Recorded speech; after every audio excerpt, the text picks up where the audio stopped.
A month like Josh Hamilton's June happens once in a lifetime. The numbers are so gaudy, they seem unrealistic. He's gone about his business calmly and confidently, and his production is spread across the spectrum.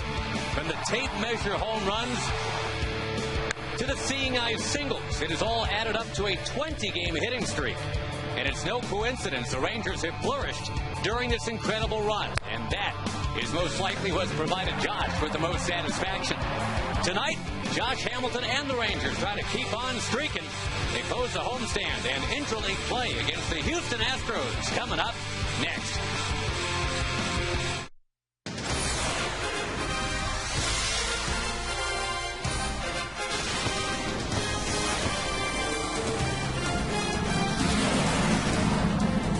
Josh Hamilton's amazing month of June has made for a happy manager. Ron Washington's team comfortably in first place right now in the AL West, and tonight taking on the Houston Astros in the finale of the Lone Star Series. The Rangers are in 45-29. We welcome you to Texas Ranger Baseball on a Sunday night along with Tom Grieve. I'm Josh Lew, and it's fantastic to have the pleasure of your company. I was watching the World Cup today. That's what they were saying. The Rangers with Josh Hamilton. Obviously, he's been the guy that has made this thing go in June. It looks like he could have the first ever 50-hit month for the Texas Rangers. Well, he's on pace to do it, and it's hard to imagine anyone could be hotter than he is. He's not just getting infield hits and bunts. These are line drives to the outfield. These are home runs. These hits are knocking in runs. Frank Catalanato and Mickey Rivers have had 47 hits in a month. Josh has 46. 3 more games to go this month, and he's averaging just about 2 hits a game for a month. That's pretty amazing. Yeah, the numbers have just been unbelievable. He's going to try to keep them going tonight. And it'll be a challenge because of who's on the mound tonight. The Houston Astros, the much talked about Roy Oswalt. Will he still be an Astro in a month? We don't know, but he's an Astro tonight.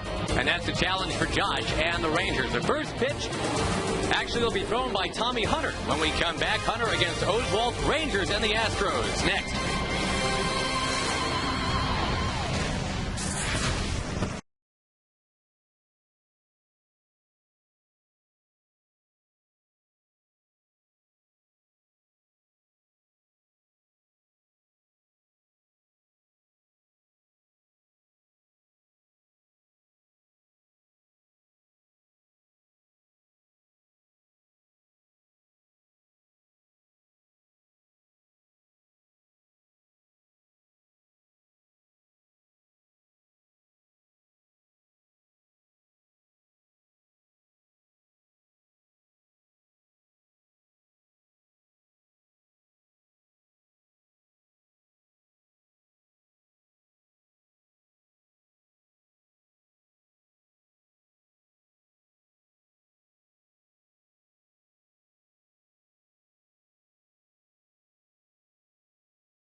F-150. Check out the 2010 F-150 and drive one. Ford is the best in Texas. By Progressive. For a money-saving car insurance quote, call 1-800-PROGRESSIVE. By Jack in the Box. Get a Soccer Jack antenna ball for only $1 plus tax. By Budweiser with full flavor and a crisp, clean finish. It's what we do. And by Southwest Airlines. Go to southwest.com, grab your bag. It's on. Boy, the Rangers been on. They have won 12 out of 13, 15 out of 17, and even 40 out of 60. As they have ascended to the top spot and stayed there in the AL West. Tommy Hunter trying to keep them 4.5 games up on the Angels, who've already won today. The Astros not doing as well. They're 29 and 46, and the new wave killer bees at the top for them. Bourne, Bourgeois, and Berkman. Former Ranger Carlos Lee, followed by Jason Michaels and Jeff Blum, Chris Johnston, Jason Castro, and Osvaldo Navarro looking for his first hit as an Astro since coming up from AAA. We're going to scout out Tommy Hunter right now, Mr. Grieve, courtesy of Suzuki. Well, he started 4 times. He's won 3 of the starts. One of the starts he had to come out early with an injury, or he might be 4-0. Starts have gone well. First one was a 9-inning complete game, 1-run ball game. 6 strikeouts, no walks in his last start. 9-4, 382, and 15 career starts at this ballpark. That's something you love to see in your starting pitchers. Guys that like to pitch in this ballpark, like the heat. Don't worry about the jet stream and just go out and get the job done. Oh, he was a strike-throwing machine that last start against the Pirates. 68 of 88 pitches were strikes, and at 75%. That is way above what you hope for on the best day of the best controlled pitcher. Yeah, if Tommy could go back and improve one thing from that game, maybe the location of some of his breaking balls. He got some of his breaking balls up, and they put some in play. But when you pitch 6 innings, only give up 2 earned runs, you're kind of nitpicking when you start saying that. We'll take 6 innings, 2 earned runs today.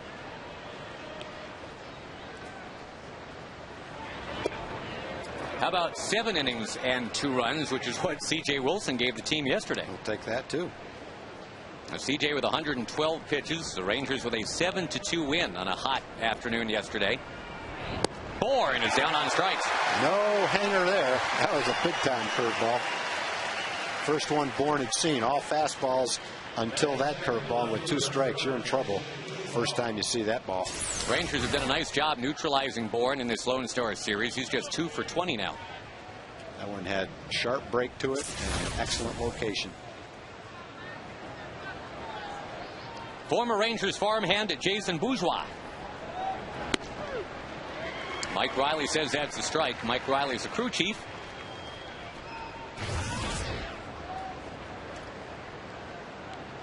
Couple hits, couple steals yesterday for Jason Bourgeois. 2 straight Houston natives for the Houston Astros in their batting order.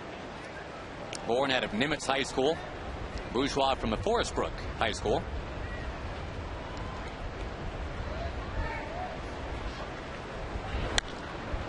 In the air, left center. No problem for Julio Bourbon. Bourbon had the night off, or the day off, I guess, yesterday. Right back out there tonight. He's with Hamilton and Cruz. The regular look in the infield. Young, Andrews, Kinsler, and Smoke. Matt Trainer behind the plate. Ron Washington now has adopted a 3 for Trainer, 2 for Max Ramirez. Alternating scheme. Matt should be catching the first 2 nights in Anaheim, and then we'll see Max Ramirez after that.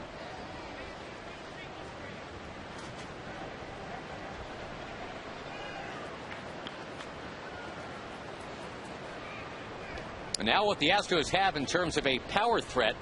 Here is Lance Berkman. Carlos Lee after him. Lee's got 10 homers. Berkman's got 7. Next best in this lineup tonight for manager Brad Mills is Jason Michaels with 4. Yeah, Hunter Pence is getting the night off tonight.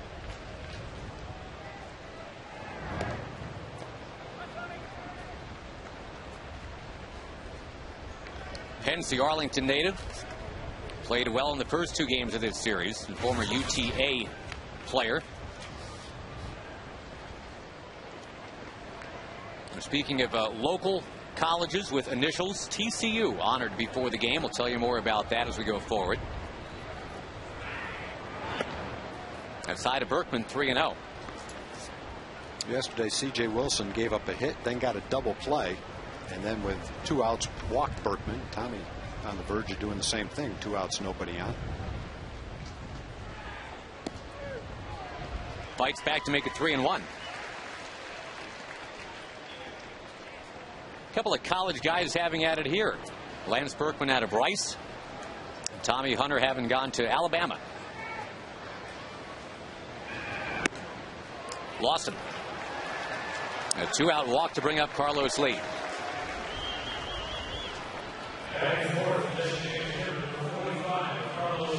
Three of the 4 starts so far for Tommy have been quality starts. The only exception was that game down in Miami where he had to leave early with that strained hip flexor.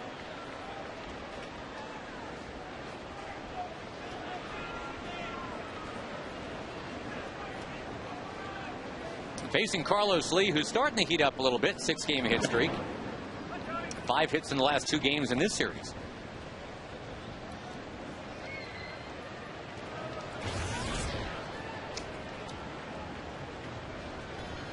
Lee was a guy the Rangers brought in when they were making a run several years ago for the postseason and did not hang around past that 1/2 a year.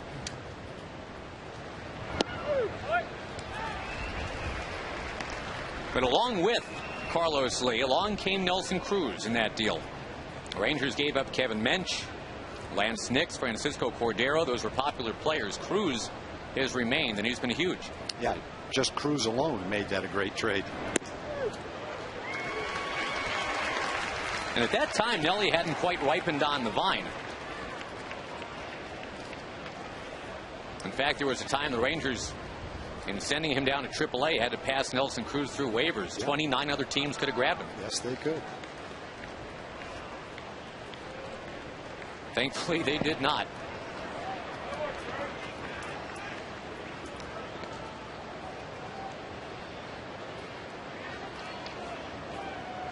Nine balls and 8 strikes so far for Tommy Hunter. And the last time he was on that first inning mound, he opened with 10 consecutive strikes. A little bit more of a battle here.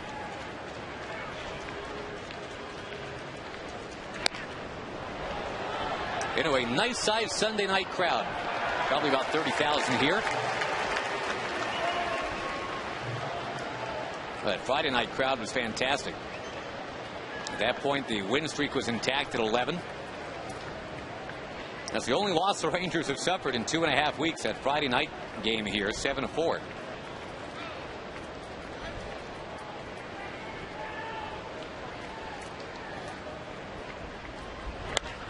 A smash in left center field by Carlos Lee. Bourbon going back. He's got room. 1 man left. Rangers coming up against the great Roy Oswalt when we return.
Flying about Roy Oswalt, whether or not he will be an Astro much longer. Boy, he has served this organization so well. 142 career wins, and the Rangers trying to have at him here tonight. Trying to make it 5 out of 6 against the Astros this year. Andrews, Young, Kinsler, and Guerrero. Oh, Josh Hamilton. Wow, 27 out of 48. Nelly Cruz, Justin Smoke, Matt Trainer, Julio Borbon.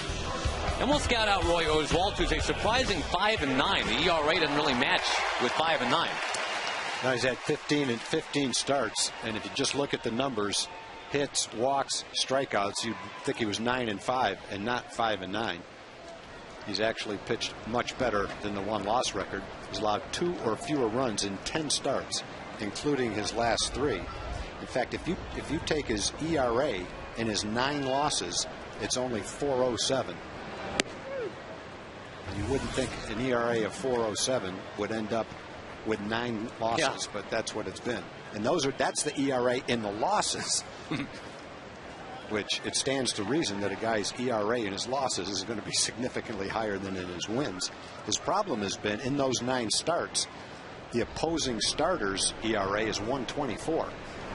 Astros have scored less than 3 runs a game for him, which is why he's 5-9. And off of that, I mean, just for example, 3 times already this year he's been matched up against Tim Lincecum. Yeah. You know, sometimes you just draw another really good opposing starter. Lincecum is who he drew last time out, and it was the 3rd straight game where he went exactly 7 innings, giving up exactly 2 runs. Nothing if not consistent.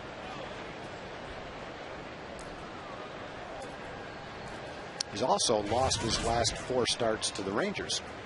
He's pitched pretty well in 3 of them. One, he gave up 6 runs. Overall, in those 4 losses, his ERA is close to 5.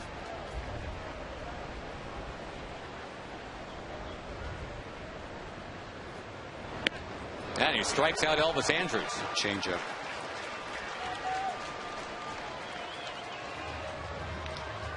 Oswalt, who once had a 1-0 win at this ballpark, will have this defense behind him tonight. Working with young Jason Castro for only the 2nd time.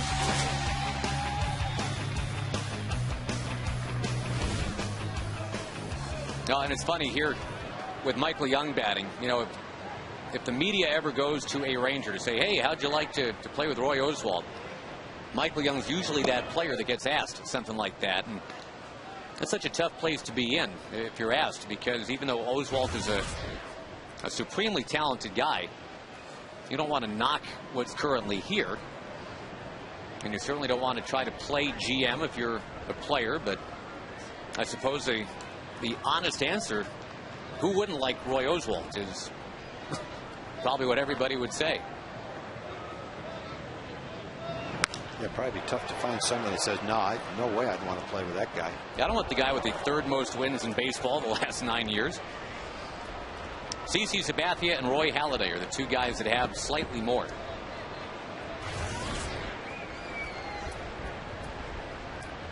Wouldn't want them either. Slowly hit towards second.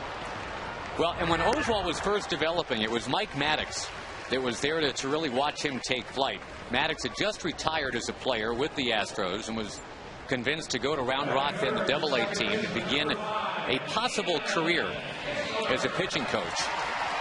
And one of the guys he really connected with right away was a then very young Roy Oswalt. And Roy Oswalt's year at AA, his only year at AA, 11-4, 1.94. At 22 walks, 141 strikeouts.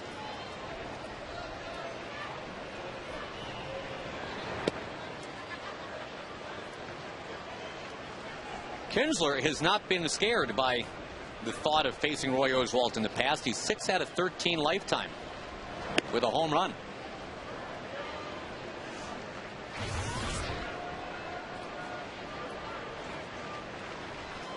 And Ian had the big home run yesterday in that 7-2 win. First home run he had hit in a long time, 32 games.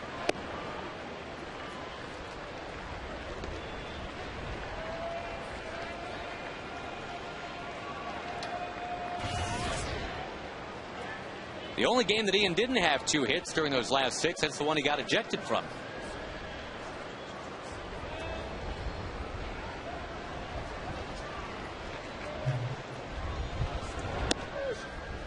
Now 3-1. And the home run yesterday for Ian. Well, that had to feel great since it had been so long in between them. Your Coors Light cold hard blast.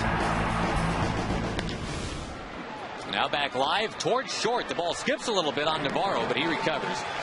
And Oswalt, like Hunter, has set him down in the first inning. Back for the second after this.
Ah.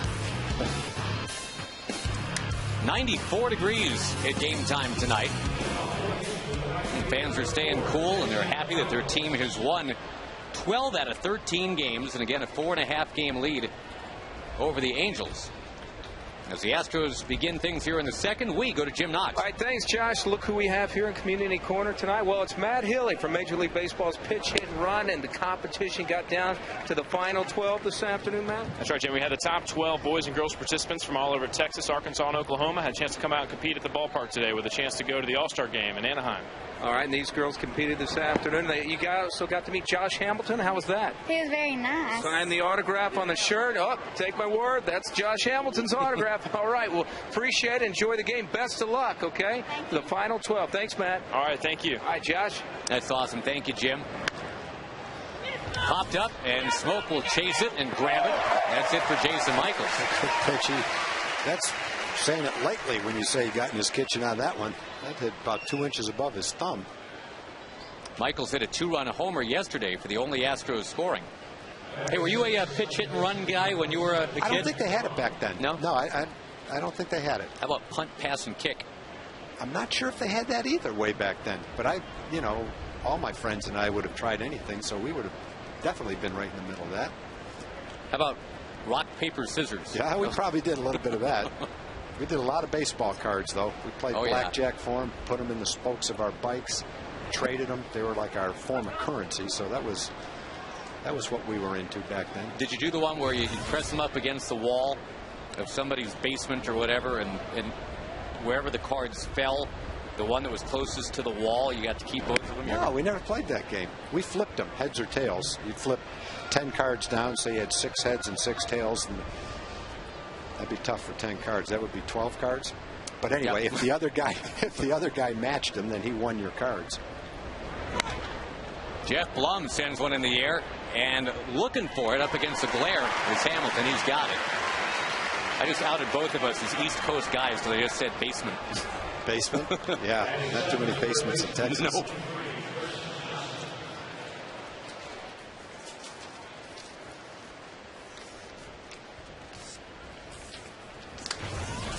Chris Johnson had a huge game on Friday, and then not much happened for him yesterday.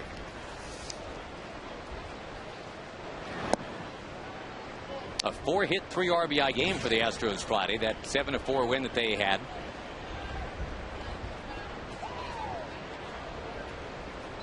Had the Rangers found a way in that Friday night game, we'd be sitting here talking about a 13-game winning streak and a chance to tie for the all-time franchise record of 14.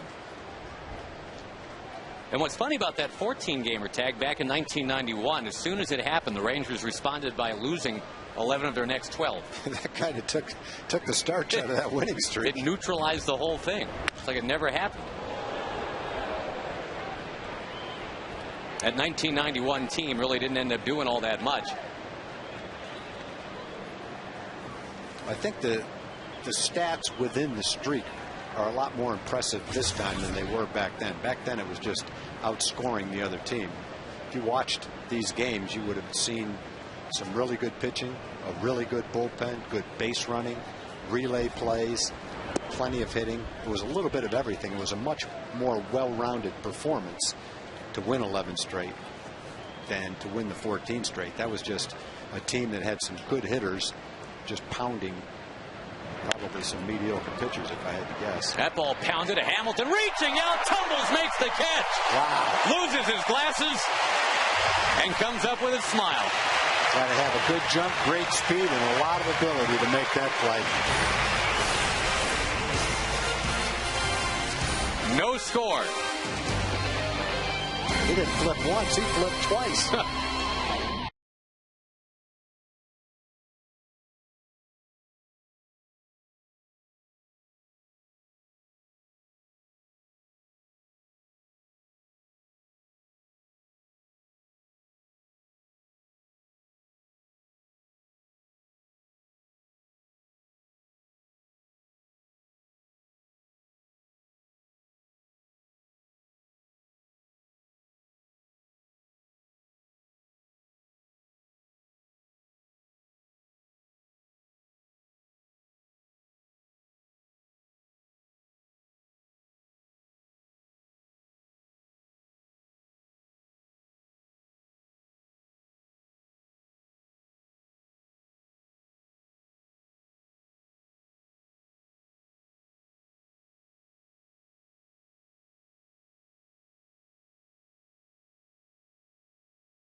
Vlad Guerrero leads off, and he will drill one to left field. He's got the first Ranger hit of the night on his way to second, and he will make it in there with a double. And if the fans like that, now they get to cheer for Josh Hamilton, about to come up. Vlad hit that on a line. Didn't get it up in the air enough, really, to get out of the ballpark. But a good start to the second inning. It's funny, Hamilton's coming up, having just made a catch in left field moments ago that I thought for a minute Jason Bourgeois might try to make for Houston right there, but there's no way he could go get what Vlad hit.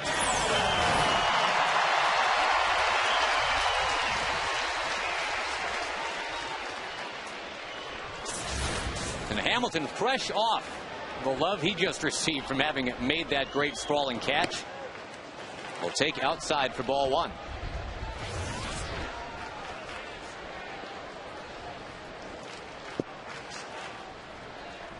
Excuse me, strike one to Josh, called on the outside.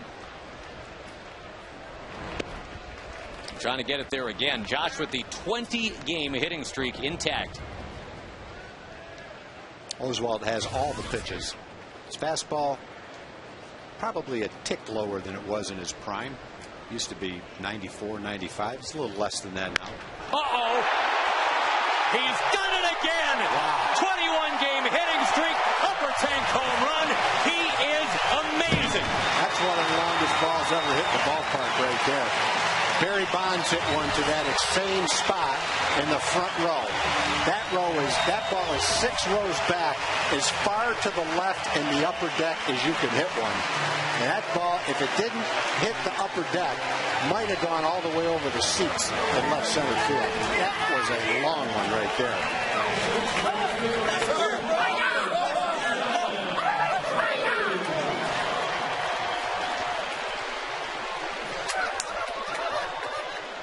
They're all just positively giddy, and the rest of us are just positively amazed.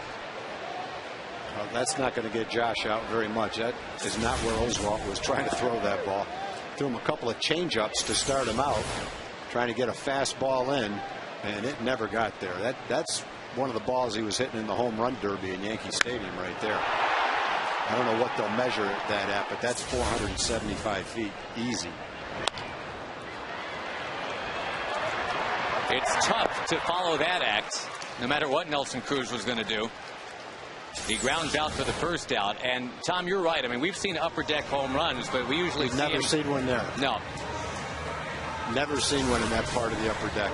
If you figure it's 407 to hit it out at almost that spot, another 15 or 20 feet in the bullpen, you get about 420. And that ball would have gone at least 50 feet farther than that. It's hard to say when you hear the tail of the tape where it really would have landed, but I got to think that was at least 475, because that's his best swing, best contact. Yeah. I mean, that's his best bolt right there, and that's what he was hitting in the home run derby, and they were measuring those things at 510 and 495. And again, just to put it in context, against a guy who's one of the best in the business, probably going to the All-Star game again.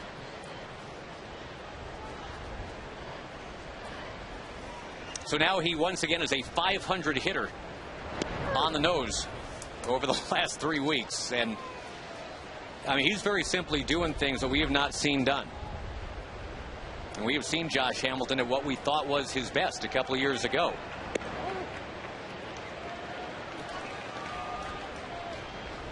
I think he is better now. He's better because he's hitting more pitches, hitting tougher pitches. He's got a better two-strike approach. And even though he played fine defensively back then, he's a Gold Glove left fielder right now. I don't think there's a left fielder in the league better than he is as far as going to get the ball, charging base hits, and throwing. I don't see a better left fielder in the league. From about 7:27 p.m. to 7:30 p.m. tonight, I don't know of a better 3 minutes you can have in a baseball game if you're a position player. He made one of the great catches that we've seen this year. And then just a few minutes later hits the longest home run. Again, we're waiting for the official call in for the tail of the tape, maybe in the history of the whole ballpark. I think it's the longest one. And Canseco hit the ball off the wall in the bullpen to about the same spot.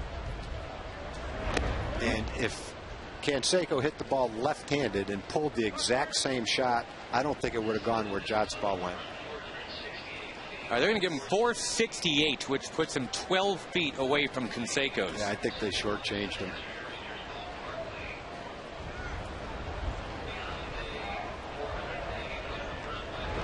And that one taken for a strike by Trainer. Canseco had the benefit of his ball almost hitting the ground. It hit the back of the bullpen wall. This one, it's tough to estimate because you can't really know exactly where that ball would have hit the ground. You know where it hit the seats, but it wasn't a sky-high fly ball that was coming straight down. That still had a long way to go. Well, as of right now anyway, 468 is what we're looking at. That's the second longest homer in the history of the yard. It's nothing to sneeze at. No, and he just passed himself on the list. He had a 460-footer last year here. Trainer pops out. We go to Jim Knox. All right, Josh, you know, TCU baseball team here at the ballpark tonight, fresh off that College World Series trip. Matt Curry, Brian Holiday of the Horned Frogs. Now, Matt actually talked to Josh Hamilton before the game. What'd you ask him? I said, what's been your approach lately and what's been your success? He said, I don't have to hit it over that Coca-Cola sign out there. All I have to do is hit it over the wall. I don't have to swing as hard. That's good. That's good advice. Now, what was it like for you, Brian? TCU's first trip ever to the World Series. What kind of experience was that for you guys? You know, it was unbelievable. It was awesome getting to see the community and how involved everyone is, and everyone there just seemed to be a baseball fan. They didn't really care what was going on. They just loved baseball, and all the vendors and everything that was going on just provided for a great experience. All right, and these two guys, of course, got drafted. We'll see them in the majors, I'm sure, in the near future. Josh? All right, Jim, thank you. Congrats to TCU on a great year. And for Josh Hamilton, the second longest homer in the history of this ballpark, giving the Rangers a 2-0 lead.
Texas Ranger Baseball brought to you by Geico Insurance, where 15 minutes can save you 15% on car insurance. Also by AT&T. See what's new from AT&T. Go to att.com.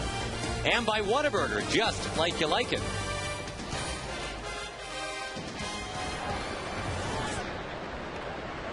Well, the fans are still buzzing about what they just saw in the bottom of the second inning. They love what they saw in the top of the inning. The tumbling catch out there in left. That guy actually caught a home run ball, and we'll show you where he's sitting here. It's way up there. Jason Castro fouls it back. Only thing you hope to catch when you're up there is sparks from the fireworks show. You don't expect to even smell a baseball back there.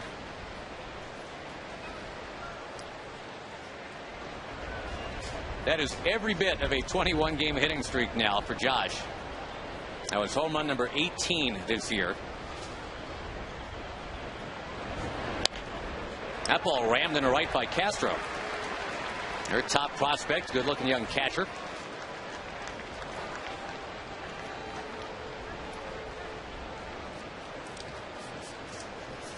Josh, we need to start thanking some of the people that sent up the goodies today. Today was a banner day. Yeah, it was. John and Barbara Harrington from Granbury sent up John's favorite recipe, the oatmeal pecan cookies that we've enjoyed. Stephanie Norris from Fort Worth sent up an incredible array of chocolate chip cookies and brownies. A strike to Navarro. Too bad we're going on the road now. Take that back. She sent up oatmeal cookies too. It was the Zigglers, Kim, Brandy, Bailey, Keeley, and Mackey that sent up the chocolate chip cookies and the brownies. We had so much today we had to put them in the freezer till we get back off the road trip. That's how many cookies we've got today. But Stephanie, thank you. And to all the Zigglers, thank you. And also John and Barbara Harrington. From the bottom of our stomachs, we thank you very much. We had so many, we were passing them out in the press box, the radio booth, the visiting TV booth. Is the TCU team hungry? I don't think they could finish off what we've got in the freezer right now. Chop ball foul off the foot of Navarro.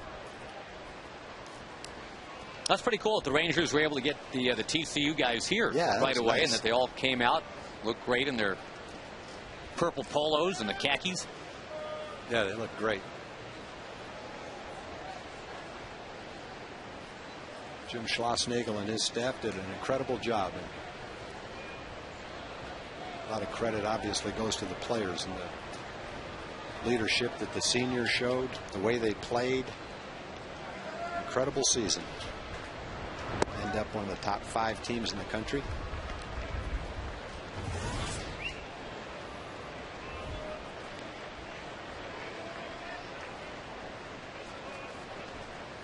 And now it is Justin Smoke's South Carolina Gamecocks going forward to take on UCLA. UCLA is going to be tough to beat. They've got good hitters and they've got 3 really good pitchers. Justin looking forward to following the progress of the other USC. It's funny that UCLA plays USC, but it's not that USC. Yeah. That first game will be while the Rangers are in the air tomorrow heading to Anaheim. Over the glove of Michael Young, a base hit for Navarro. So the bottom of the order here for Houston making some noise. Hits from Castro and Navarro. Right.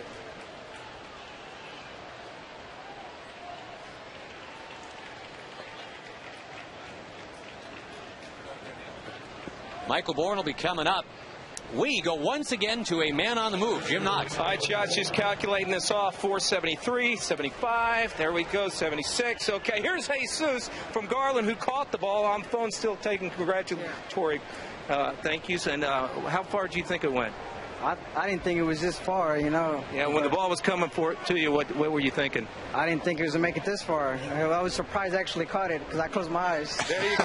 Guys, you caught a Josh Hamilton moonshot. All right, Jesus, congratulations on that. I think a little bit more than 463, though. Yeah. Jim, can you see your house from there? Just about. That's the most honest fielder I've ever heard right there. Can't believe I caught it. I closed my eyes.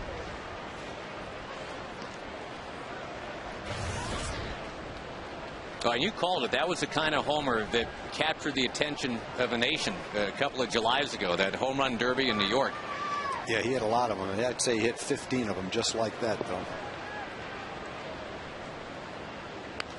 Bourne, who's known as a real good bunter, has a lot of speed, obviously, leads the National League in steals. Not up there looking to bunt. Not that swing. But you never know on this ball. Looked like he helped Tommy out there by swinging the pitch out of the strike zone. Michael's playing in like he's still thinking he might bunt. No sign of it yet.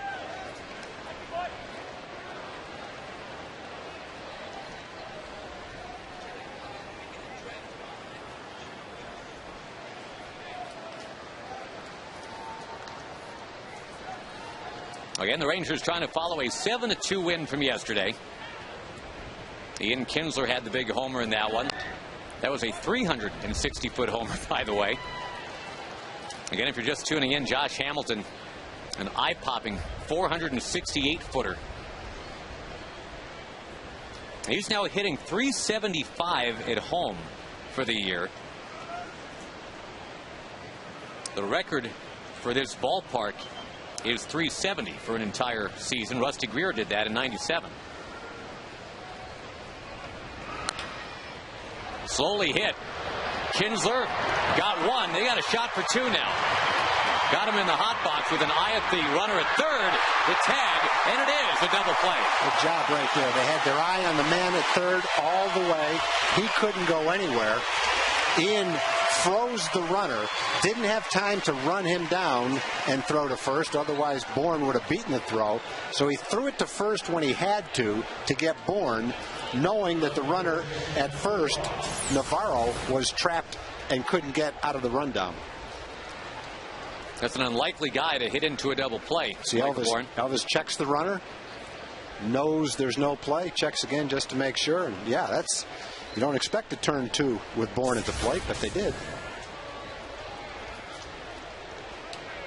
The thing you see sometimes with the young players, I don't mean at the professional level necessarily, but it's just kind of a, you're running with the ball in your hand, and then you reach out and tag the guy with your glove, which is a very little consequence. Elvis made sure that that glove hand reached out. Full possession all the way. And indeed, Tommy Hunter now can slip out of this inning if he gets Bourgeois.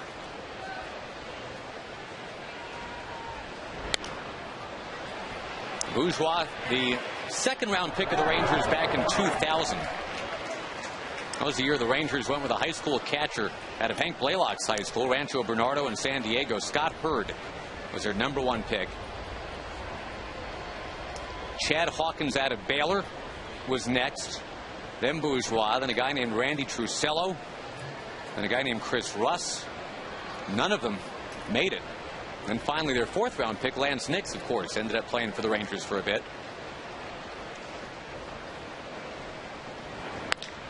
Ground ball. Elvis Andrus is on it. Got to get rid of it. He does. And Tommy Hunter's out of the inning. It started with 2 hits, but the Astros cannot score.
Rangers 2, Astros nothing, and July the 6th is the next Tuesday night game for the Rangers.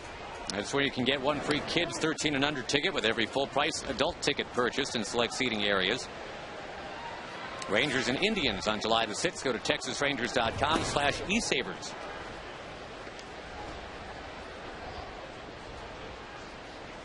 Second time through the order for the Rangers against Roy Oswalt. And Oswalt, who's allowed exactly 2 runs in each of his last 3 games, has already been hit up for that quota thanks to Josh Hamilton.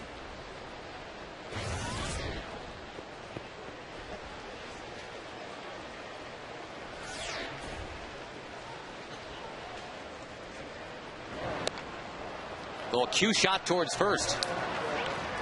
Elvis Andrus, the first out of the 3rd inning.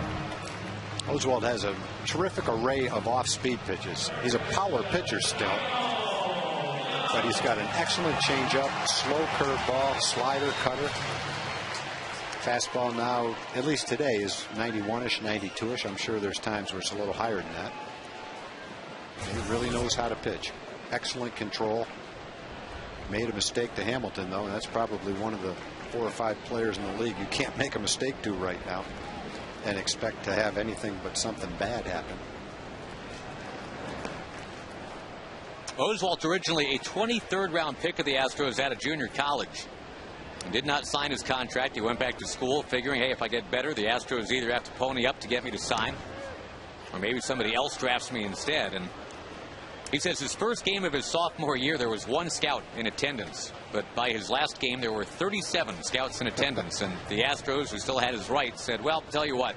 How much do you want, Yeah, kid? we'll give you $500,000 not to let those scouts recommend you to their bosses. We'll sign you right now for $500 large. out of Ware, Mississippi. Population about 500.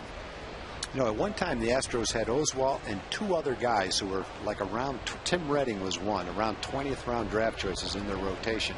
Can't remember who the third was, but it was just a really nice job of drafting rather late in the draft to end up with 2 starters.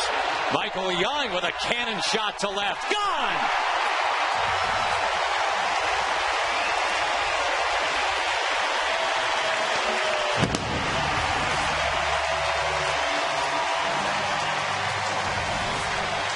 You're not supposed to be able to do this to Roy Oswalt.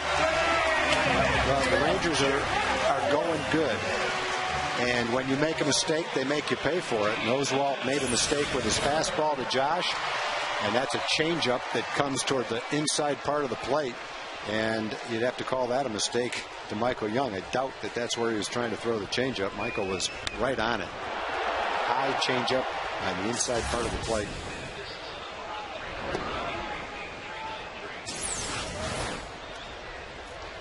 Number 11 this year for Michael Young. That one a little bit shy of 400. But it counts. Kinsler, right center field. They're just blasting away against Roy Oswalt tonight. He's making a lot of bad pitches. You know, he's throwing the ball down the middle of the plate to a team that's swinging the bats pretty well right now. And boy, the Rangers aren't missing him either. Guerrero, Hamilton, Young, Kinsler, 2 home runs, 2 doubles, and every one of them has been ripped. And a fastball up, out over the plate, just drilled into right center field.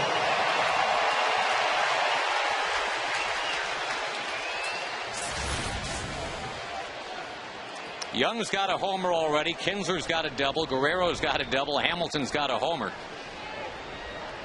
So 2 through 5 in the order. Everybody's got an extra base hit already.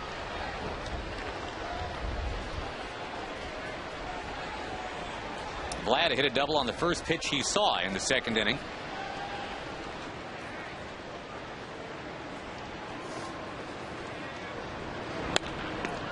Oswalt goes and finds it. Kinsler goes to third. There's Vlad trying to go to right field again. Got one of the best hitters in the league, yet when the situation warrants it.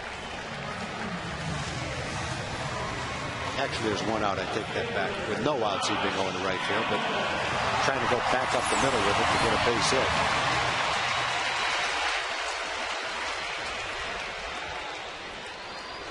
We've seen Vlad a number of times, though, with a man on second and nobody out. Not trying to just get a hit, but trying to drive the ball to right field. That time there was 1 out. All right, take 2 now for Josh Hamilton.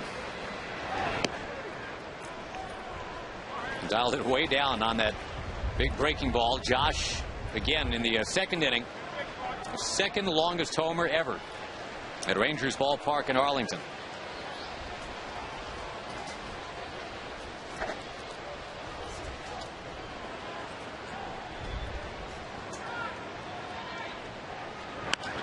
Towards third, and it bounces off of Johnson. Kinsler comes in to score. We'll wait and see how they score it. If it's a hit, then Josh will get above 500 during this hitting streak. He's tied the Ranger record for most hits in a month now. As he slices, it takes kind of a funny hop. I think it fools Johnson because of the spin that ball had on it. Not a simple play. Nelson Cruz and Oswalt falling off to the other side of the mound. Had no chance to go get it, even had it stayed fair. We'll take a look again at the Josh Hamilton swing, and this is going to be scored in E5. It's tough not to call it an error, but if you're the third baseman and you see the ball sliced at you like that with that kind of spin, you know you got your hands full trying to make the play, and he did. From a Ranger team perspective, though, it's a nice extra run to have against Oswalt.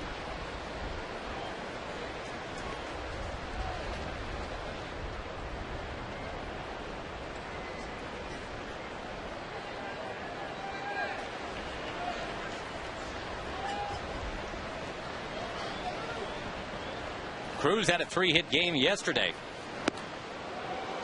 Is behind here 0-2. Oswald tuned that one up at 94, reaching back for a little extra now.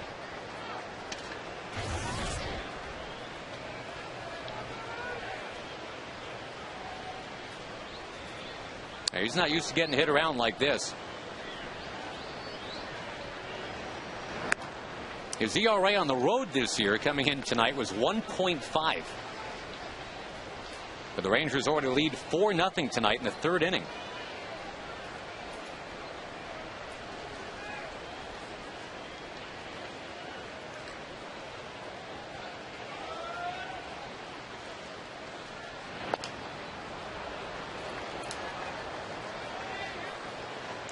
Oswalt had 10 consecutive quality starts to open the season.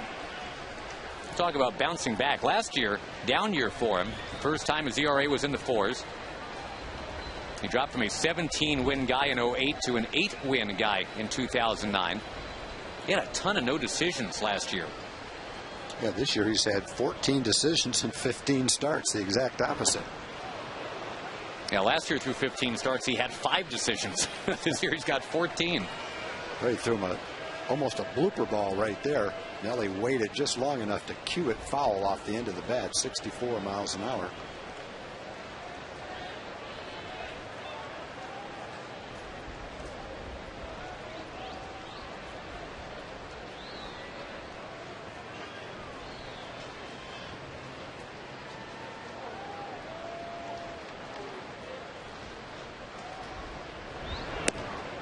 On the outside corner, strike 3. But another Ranger homer in the inning. It was Michael Young that did it this time. The Rangers 4 and the HOU.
Nothing lead for the Rangers. It's time for Chevy at the ballpark. We'd like to recognize Britain Chevrolet for their support of the Greenville YMCA baseball program. For more info on Chevy's commitment to Youth League Baseball, go to ChevyTexasBaseball.com.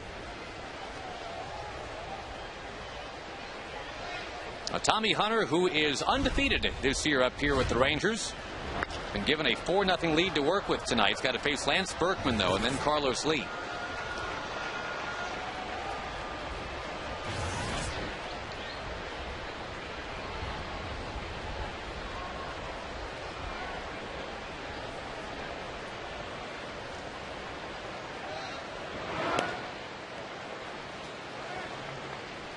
The Rangers recently, as we've been talking about, had that 11-game win streak. So did the Chicago White Sox, an 11-game win streak until today. That is over. The Cubs beat them, but the White Sox, like the Rangers tag, have still won 15 out of 17. So when those two get together next weekend here, that should be fun. A little pop-up. Good cutter right in off the fist. That's a powerful guy right there, Lance Berkman. That swing gave him nothing. With Carlos Lee coming up, back to the busiest, sweatiest man in show business, Jim Knox. All right, Josh, here we are with Carmen. She was with the ballet folk Rico. I like that. Viva Los Rangers. And big happenings before the game. What are we seeing here, Carmen? We're going to see dances from the region of Jalisco. There we go. Okay, kick it. Let's go, guys and girls. Let's go. Ballet folk Rico. Oh, boy. All right, ready, go? All right, here we go. Very nice. Very nice. Guys in the back doing a little tap. Action. So this has been happening before the game. Viva Los Rangers today. Does that hat heavy? Yeah, not bad, huh? That must have weighed 10 pounds there. No wonder why you're not kicking up those heels much. Let's go. All right. Very nice. No Jim Knox routine here. No, a little disappointed there. Well, the guys in the back, I can do this. It's just a little tap action. Well, I think you got the rhythm right there, Jim. There we go. All right. Thanks, Carmen. Great job, guys. Thank you very much. Viva Los Rangers night tonight. Rico. Oh, boy. He's just showing off now. 3-1 the count to Lee. Can you roll your R's? Sure. We used to have a radio announcer in Caracas. Hamilton coming on. That's only his second best catch of the night. He used to say when a guy would hit a home run, he would go home run like that. So that's how I learned how to do that. I think that should be your home run. Well, I don't do play-by-play, so I just dream of that. And I can't remember his name, and if I ever did make a call, I'd have to give him credit for that. Well, next time, it's like going, that ball is going, gone, and not giving credit to Mel Allen. Yeah, well, right. Still, I think if you just co-opted that just for tonight. I mean, okay. Next time. All right, next ball that's going, I'll do it. I'll just shut up and you. No, don't do that. I'm not doing it. You're not doing it? No. I'm not going to make a farce out of a broadcast any more than I already do. That's my job. Let me do that. Well, Kinsler's waiting under this one. And you don't steal a play-by-play guy's home run call. I've learned that. 4-0 Rangers tonight. A quick 9-pitch inning for Tommy Hunter.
Rangers up by 4. Justin Smoke will lead it off in the bottom of inning 4. Our trivia question brought to you by AT&T. All those players with 50 or more hits in a month who are the only 4 to have 50 hits in a month in more months than one. Josh Hamilton is heading towards a 50-hit month of June.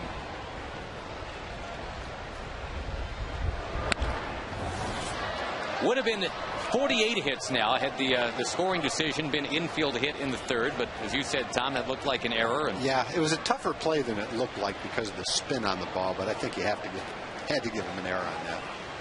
The one in the second was ruled a home run. At 468 feet. There's Johnny Naron, who, as you may know, is a mentor, friend, kind of father figure for Josh.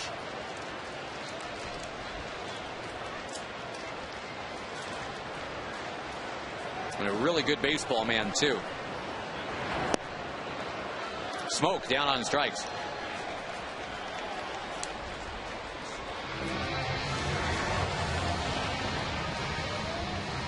Matt Trainer comes up next. Jim Nix earlier tonight, in fact, just several minutes ago, was talking about Viva Los Rangers night tonight, and there was a pregame concert. Elena Ornelas and Jose Guzman were on the field recognizing the Rangers players with Hispanic heritage. A well-done production all the way around.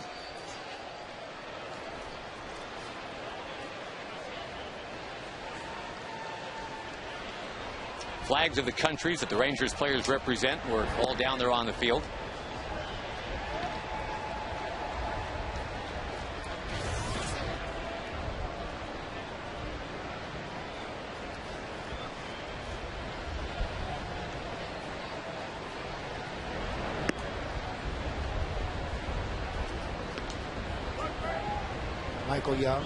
Great ambassador for the Rangers. There's Elena Ornelas. And Jerry Romo, his partner. Good job, guy, pero te aseguro que traigo los dedos marcados aquí en la espalda. Good job, guys. Así es como quedó. Saludos allá, mira las cámaras. Gerardo, nos están hablando que estamos en la noche hispana aquí para todos ustedes en la cadena de Fox, por supuesto. Yeah, he's talking about us, Tag. Yeah.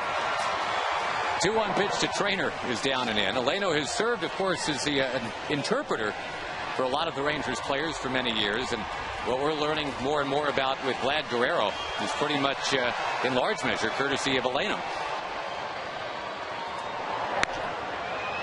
Trainer fouls it away.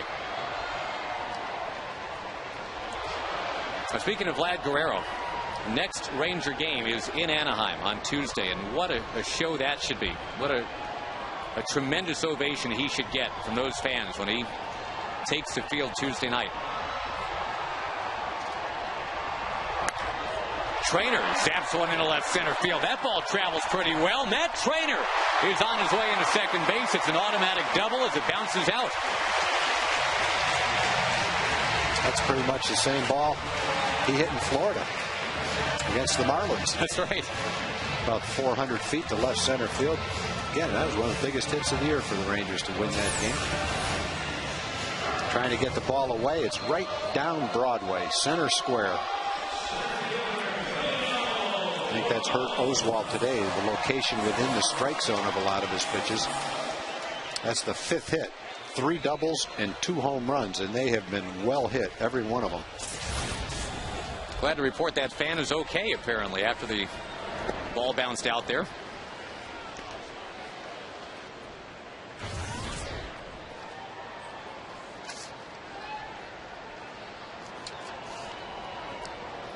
Do the Rangers have a single yet? It's all extra base hits, isn't it? 3 doubles and 2 home runs. And that is Roy Oswalt out there, right? That is.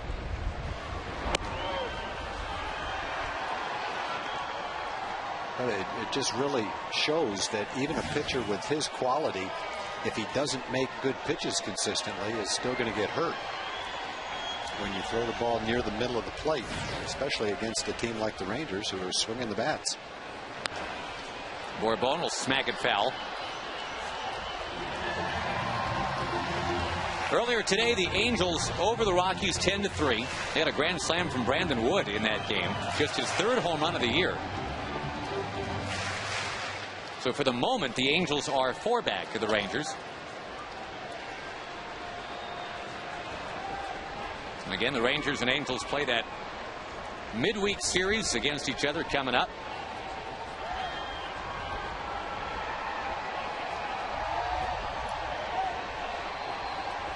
Scott Feldman will get the call to pitch that first game of the Angels series. On the ground to short. Navarro's got it. Didn't get by Borbone by too much. Your Jack-in-the-Box standings. Here are the Angels, 6 back in the loss column, 4 back under that games back designation. Oakland won today. Well, the Pirates just keep fading. Seattle picked up Russ Branyan today. Cleveland opening the door for Matt Laporta to be their everyday first baseman. And Branyan probably could have saved himself a lot in moving bills that he just signed with Seattle during the offseason. Is back with the Mariners. The Mariners need some punch in their lineup. Branyan gave them that last year.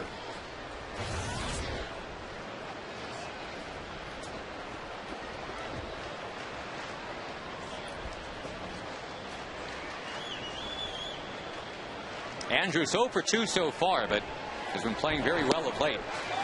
At least 2 hits in 4 straight games coming in tonight.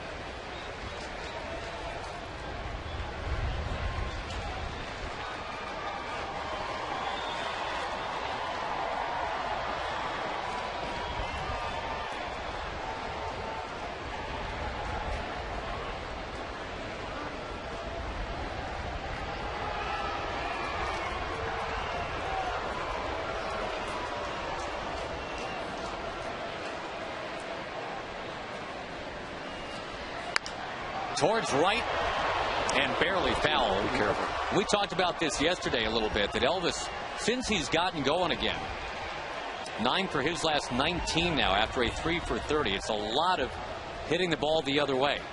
Kind of the Michael Young plan. Elvis almost hit one out to right field the other night.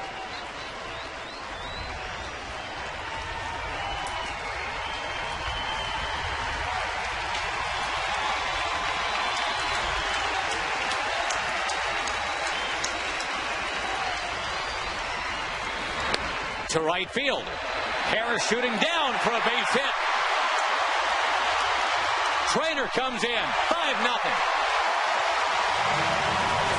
That wasn't pretty, but it counts. That's an RBI single in the scorebook. Nothing the Astros could do to prevent it from happening either. It was just a well-placed blooper. On 0-2, just going with it. Now he's fading outside, but he just kind of flicks it in the right. He stayed with it. It's well out of the strike zone. There wasn't a whole lot he could do with that ball, but he got the maximum benefit out of the swing.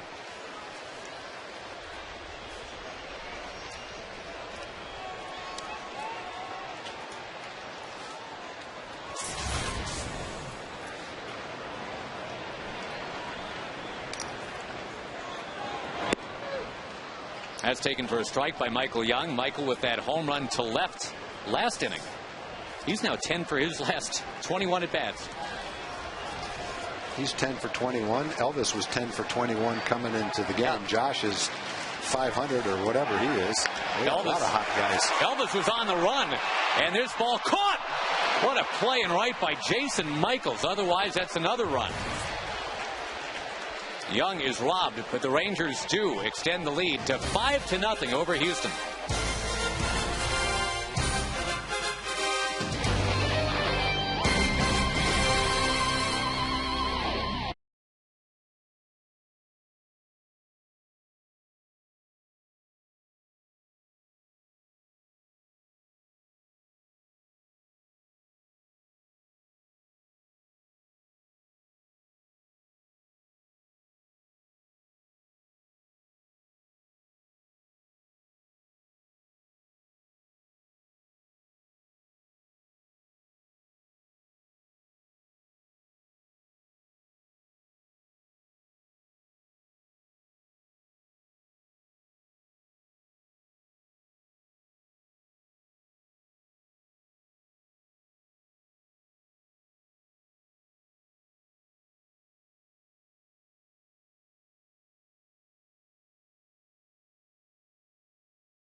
Tonight, back to that AT&T trivia question.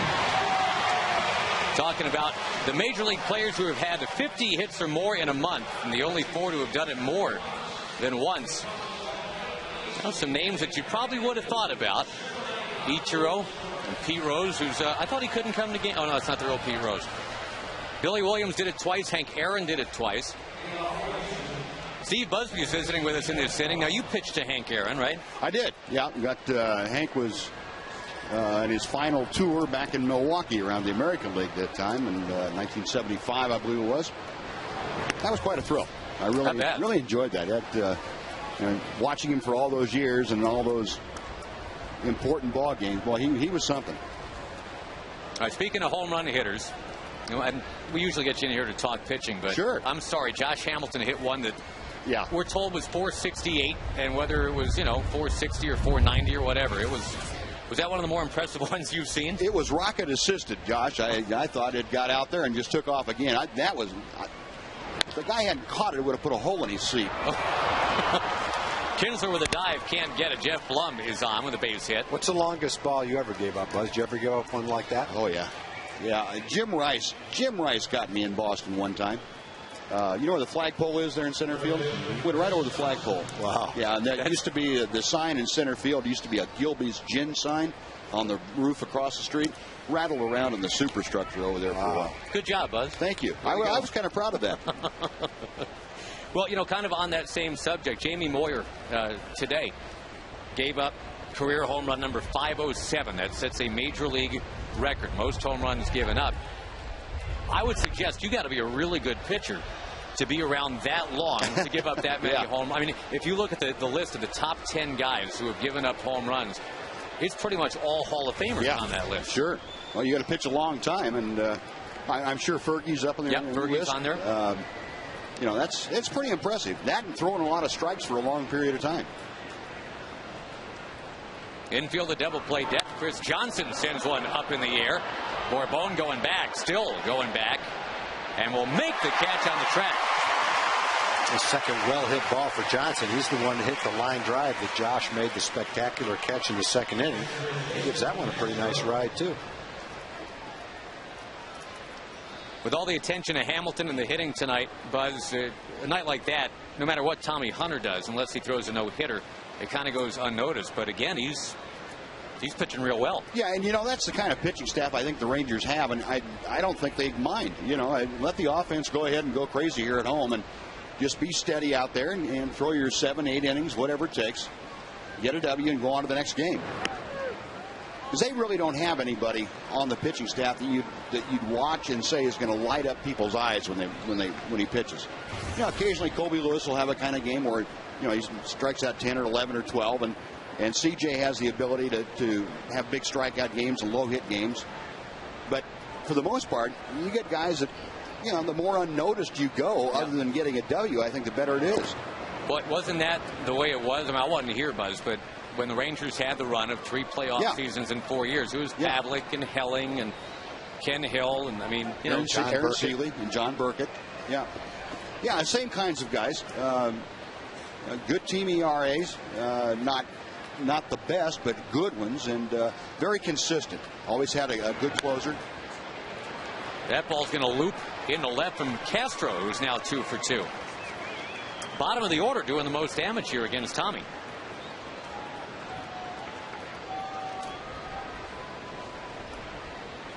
Good-looking young prospect right there is Jason Castro from Castro Valley, California. They named the whole valley after him. That was an 0-2 base hit right there.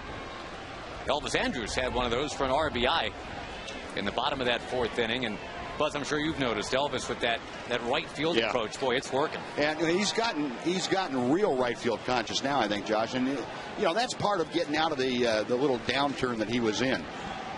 I think you go back to doing something that's fairly comfortable, and he'll start hitting the ball back up the middle and driving it to left field on occasion. But I think the easiest way to get out of a slump like that is to try and hit everything to right field. That way you're very rarely out in front of too much, and hitting weak ground balls to the left side. That's a weak pop-up right there. Infield fly rule in effect. Buzz, before you leave, what about Roy Oswalt today? What's it look like to you? I know the Rangers are swinging the bats well, but boy, he's got good stuff. I think. I don't think he's missing that much. I think that he's just come up against a Ranger team that anything near the middle of the plate, boy, they are just pounding, and it's not. It's not like they're hitting looping singles. You get in the middle of the plate and the ball's going out of the ballpark. It's just one of those times where it seems like if he does make a pitch a little bit from where he's aiming it, they're just not missing it. No, I think you're right. This has been going on for a while. Yeah, with the Rangers, not with Oswalt. Well, with Roy, it may have been going on a while too. Matching up against Lincecum 3 times already this year is not a great thing to do. No, with this Astros team behind you. I mean, they're not going to score a lot of runs anyway, but Lincecum doesn't give much of a chance at all. In the meantime, the Rangers, if they win this one tonight, the only pitcher that will have beaten them in 2.5 weeks is a guy that had no wins for the whole year going into that game, was Brian Moeller. Yep. It was one of those weird baseball things. Hard to figure out. Well, you get a guy that throws halfway decent. He didn't let the middle of the order hurt him. I'll give him that. And the Rangers didn't play a very, very good ball game by their standards, or really by anybody's standards that night. The other thing Moeller did in that game, he threw a lot of pitches in 5 innings, but he didn't throw any pitches down the middle of the plate. He pretty much said, I might walk in, I might throw too many pitches, but I'm not giving you a good pitch to hit. Yeah, you're exactly right, Tom. It's kind of like picking your poison with this Ranger ball club, the way they're going. Yeah.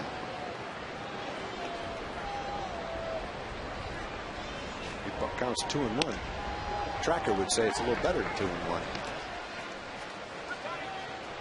Now make it 3-1. You don't want to mess around too much here. Bourne is a guy that's been handled so far tonight and really the entire series. And a hot hitter in Jason Bourgeois on deck.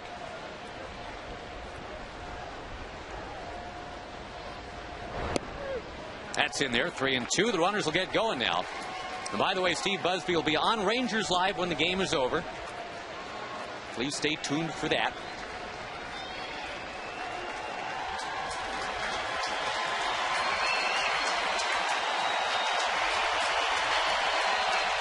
There they go, and here it comes. That's punched in the left, and Josh Hamilton up with it. He'll fire. It's close. It got away from Trainer. And now Hunter will fire to third. Wow! Tommy Hunter, another strike. Boy, that's picking up and out on the bases right when you need it.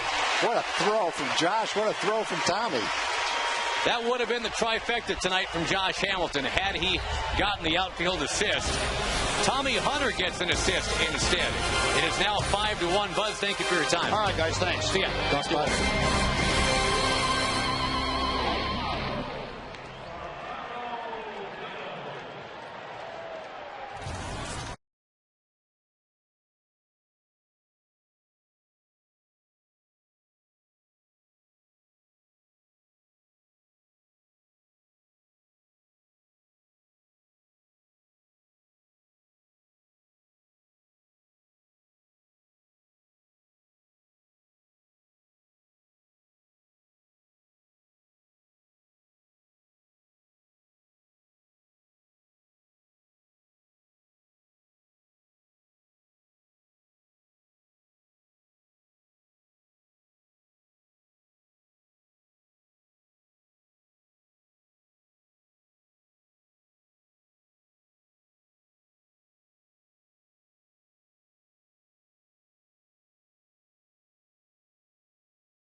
Verizon Wireless Fireworks Fridays, July 2nd. You can get $10 tickets, $5 parking. See the Rangers and the White Sox. Post-game fireworks, of course. Log on to TexasRangers.com. Enter Verizon as the coupon code. And how often do you see a tag? The guy that had nothing to do with the defensive play that ended the last inning leads off in the next inning. 11% of the time. But that was some kind of throw from Josh, boy. The guy, the runner that scored on that play, let's see who that was. That was Blum. That was Blum. He was running on the play. So by the time Josh fielded the ball, Blum had already rounded third base. There wasn't much of a chance to throw him out. And so the ball got there just as Blum slid into Trainer. But it was a perfect throw. It doesn't take away from the throw the fact that he didn't get him out. But a strong one-hop throw right on the plate. Just the runner had too much of a head start. 3-1 now the count to Kinsler.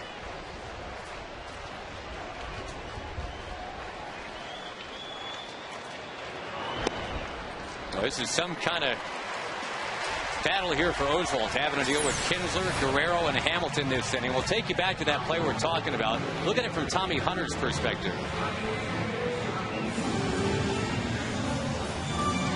Yeah, that's a pretty good throw right there. And Castro would have been wise to stay at second. Obviously, you don't want the third out to be made at third base. And you got the second and third hitters coming up with 2 men on. A chance to do some more damage, but Tommy's strong throw ended the inning. And the Central Wisconsin area code is the scoring of 715. I don't think I've ever written down 715 in my scorebook ever. Yeah, I don't think I have either. But that's the guy exactly where he's supposed to be, right? Doing what he's supposed to do with it if he gets it. That's why you back up home plate, just in case that situation presents itself.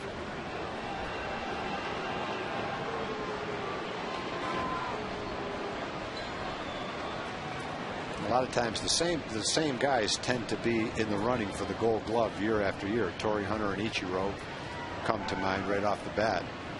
But the way Josh has played left field in the first half of the season, he is right in that league as a Gold Glove outfielder.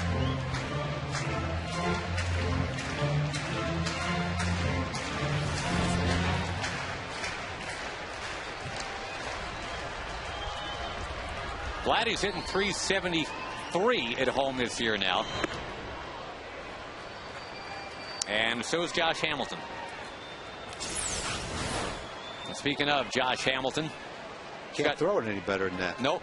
The ball never got to home plate because it hit Blum, who was right there sliding into the plate. Yeah, just hit Blum in the backside. Nothing you can do about that. But that was a perfect throw.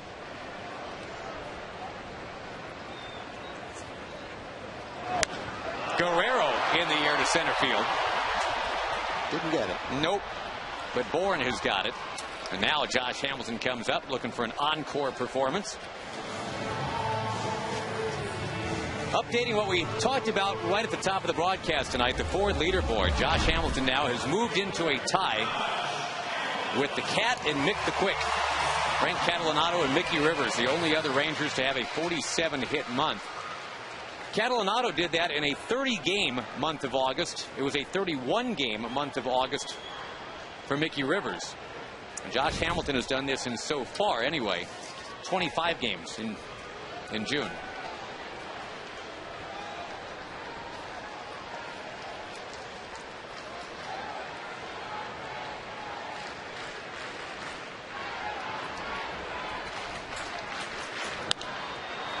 Into left field. And, whoa, it didn't quite drop. Bourgeois diving to make the play. Yeah, I think Bourgeois thought that ball was going to go a little bit farther.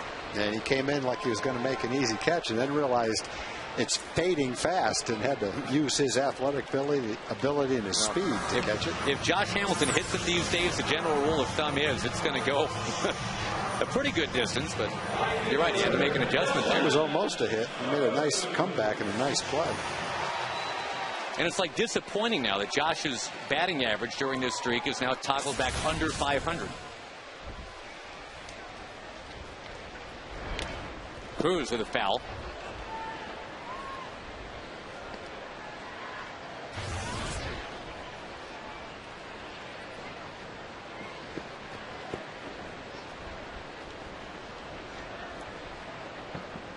On the out-of-town scoreboard, I noticed, Tom, that Tampa Bay lost again.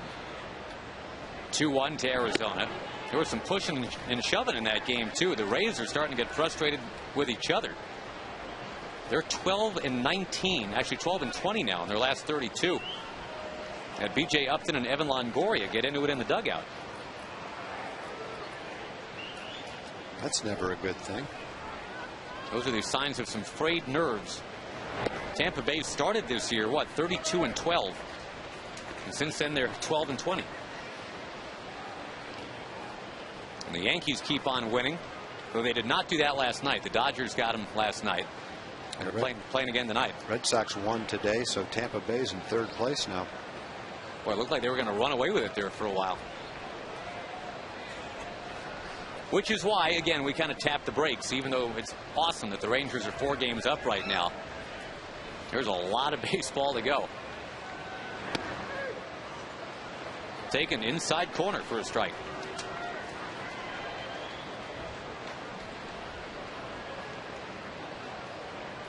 Now the Angels won again today.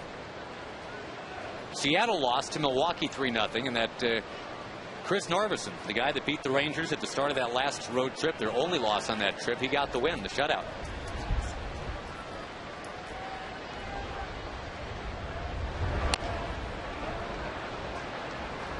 The Mets keep on rolling.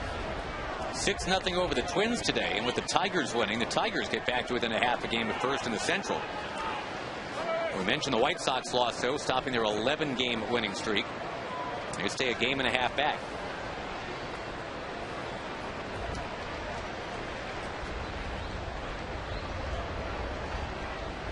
Red Sox, by the way, starting to get really hit by injuries. Dustin Pedroia with a broken foot is going to be out for a while. Yeah, they got a lot of names you don't recognize in their lineup, but they're getting the job done. An outfielder named Nava. Daniel Nava, yeah. That got called up, is doing a great job. Grand slam in his first big league swing. That's pretty good.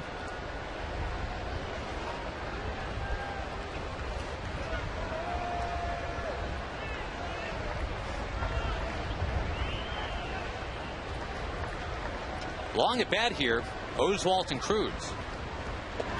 Inside, it gets away. And Kinsler down to second base.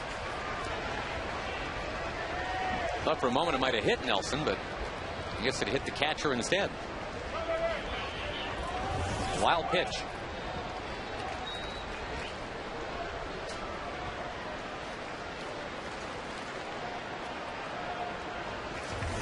The Yankees are trailing the Dodgers 4-0 tonight.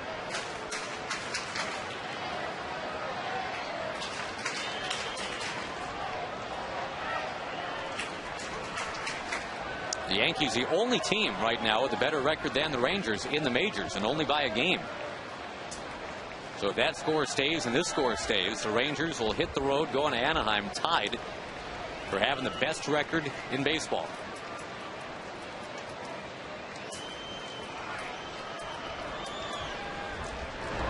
Long at bat comes to an end. Kinsler breaking for third, and he is safe. 2 wild pitches during that at bat.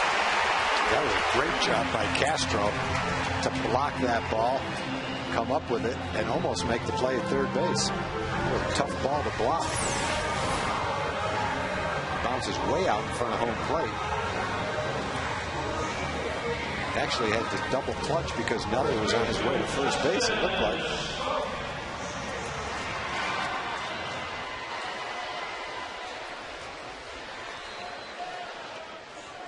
Listen, daring base running from Ian Kinsler, and he's in barely in time.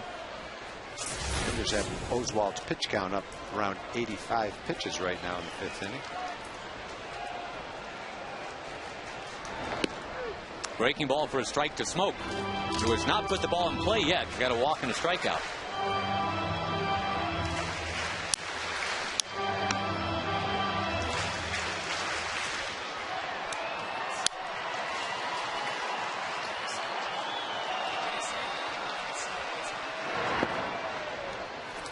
Once again, not the fastball for Smoke.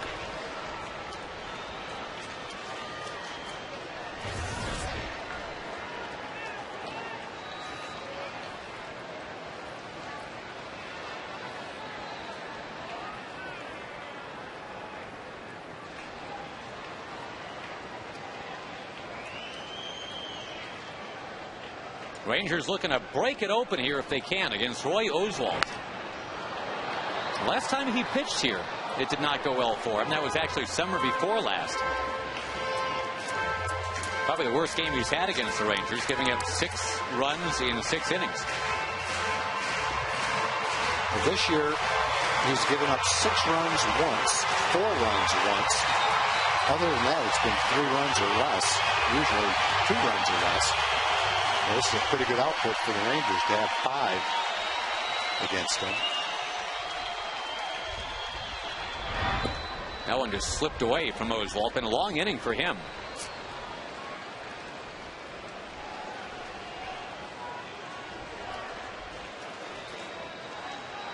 th pitch of the inning about to come.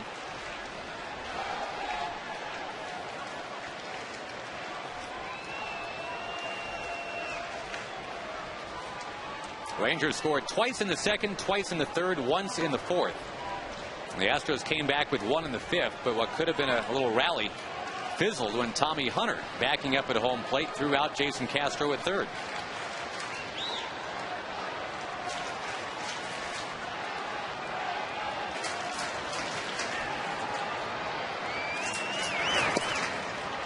Well, Smoke continues to do exactly what we're looking at right here. Just work that pitcher over.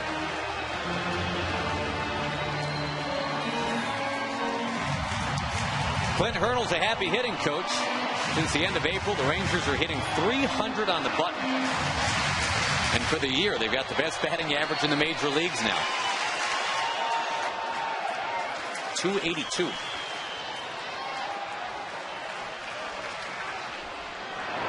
Down and in, it gets away, but Kinsler is not going to come home. Matt Trainer will have a chance now. Bases loaded. 3 walks for Oswalt this inning. Very unusual for Oswalt. But it's the middle of the lineup. It's Kinsler, Guerrero, Hamilton, Cruz. And he's trying to navigate through that part of the lineup. It's touched him up a little bit when he's got a pitch near the center of the plate. So he's doing whatever he can to make good pitches so that doesn't happen. And by trying to do that, he's ended up walking 3 guys. The Arlington resident, Brad Arnsberg, out to talk to Oswalt. A reminder that Saturday, July 3rd, the Rangers and the White Sox have at it. The first 20,000 fans receive a Dr. Pepper Tom Thumb Rangers Patriotic Cap. Call right now if you can, 972 Rangers, to get your tickets. They are going fast. Or go online when you can at TexasRangers.com. Hello, gentlemen. Spelled correctly.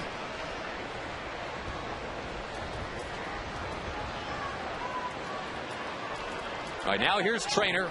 Bases loaded because of the walk. Off speed, strike 1. Only the 2nd time this year that Oswalt has walked as many as 4 in a game.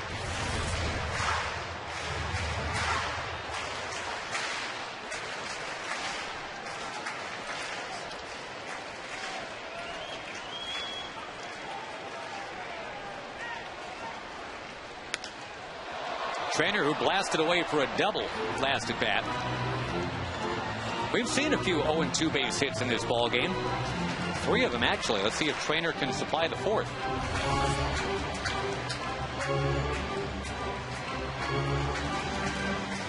On a warm night, they are pumping up that pitch count.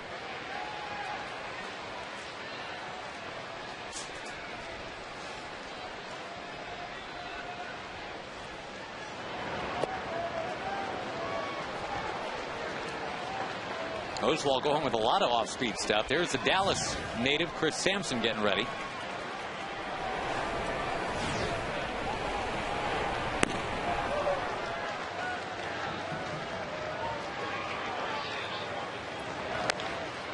Rolled up near third, foul.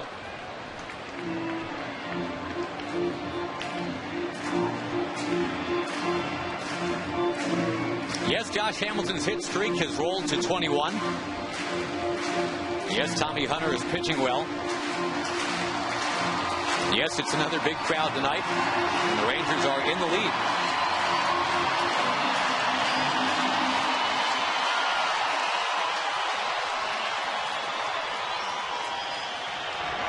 Trainer to left field. It is foul.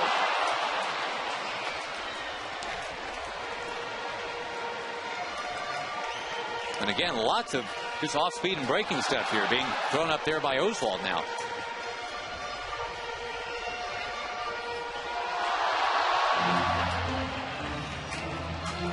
A hard luck 5 and 9 coming in. This is legitimately the Rangers hit him around tonight.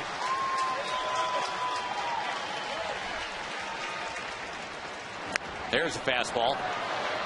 He still got it. 94 miles an hour right there.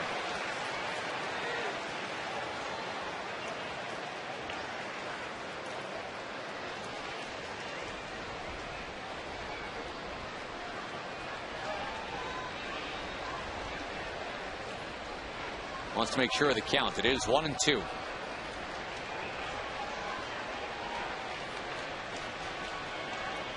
Boy, now very close to 100 pitches for Oswald because of this long 5th inning. The trainer continues to make him sweat. And Oswald hasn't thrown more than 100 pitches very often. He had one start where he threw 115, 116 pitches.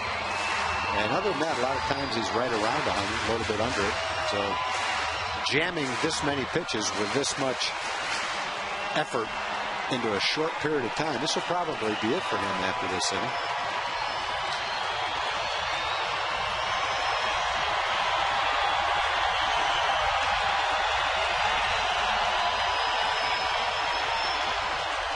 Trainer's going to make him sweat a little more. An 8th pitch of the at-bat is due.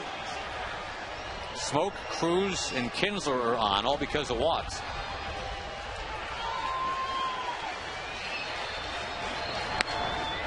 And Trainer will force a 9th pitch of the at-bat.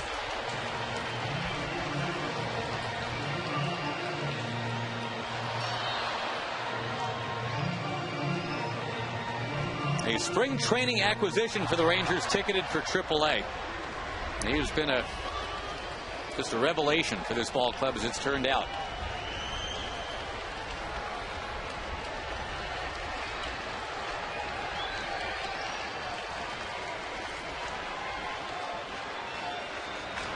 Trainer, hard hit, base hit, what an at bat. 1 run is in, looking for 2. They got it. It is 7-1. Just had the feeling in that at bat that Matt Trainer was not going to be denied. He fouled off everything that Oswald threw up there, whether it was 60 miles an hour or 90 miles an hour. He finally got a fastball out over the plate and just drilled it into center field. He's got a 400-foot double and scored a run last inning. Now he's got a line drive base hit up the middle to drive in a couple right here in the 5th inning. That will be the last pitch thrown tonight by Roy Oswald. 3rd winningest pitcher in baseball in the last 9 years. And a guy that has pitched shutouts in this ballpark before. But the Rangers chase him in the 5th inning. A 7-1 lead tonight. And the Rangers doing it again to the Houston Astros. We're back in just a moment.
and his beautiful family.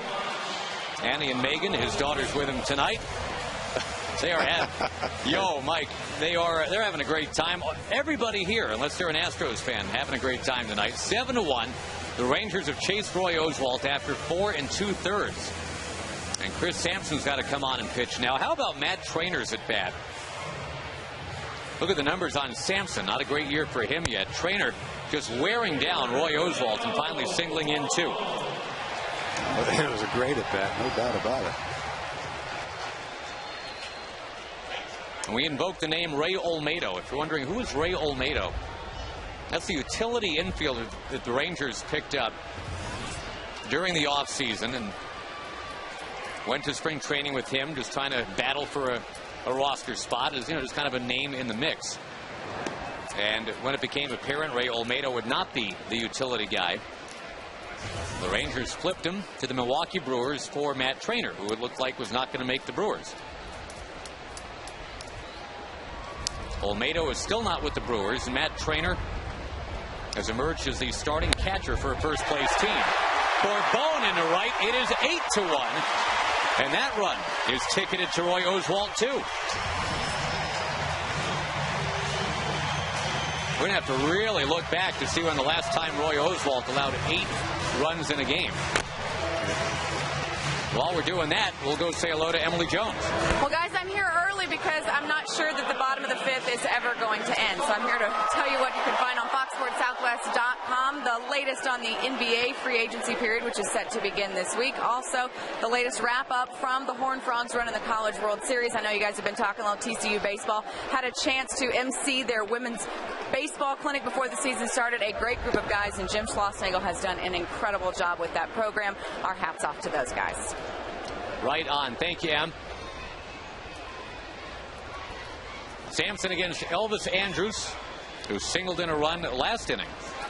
But when you think of who was pitching against the Rangers tonight and the way they've hit the ball tonight, this is a very impressive offensive output. There's one soft hit Elvis's blooper drove in a run, but other than that, these balls have been smoked all night long. That ball by Julio was ripped into right field. Matt's ball was ripped up the middle, and of course Josh's home run. The other doubles in the game. Rangers have really swung the bats tonight.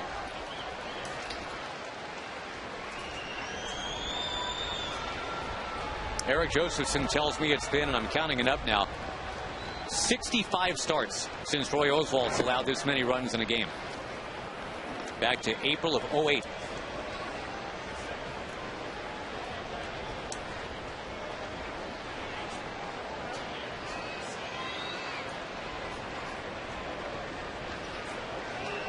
Rangers trying to make it 13 wins in their last 14 games. And again, they will be tested by the home-standing Los Angeles Angels on Tuesday.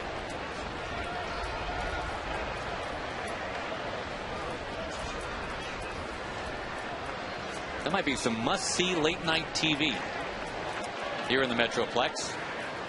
9:05 starts.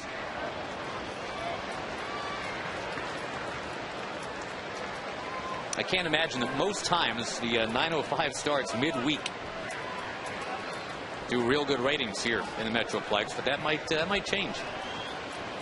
With the Rangers and Angels head-to-head for only the second time this year.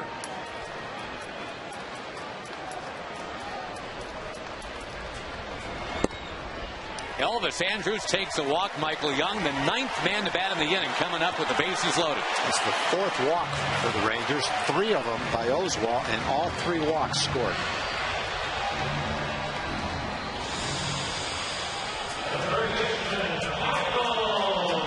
Young has never had a hit against Sampson. 0 for 6 with 6 groundouts. But tonight he has hit the ball in the air, his 11th home run of the year.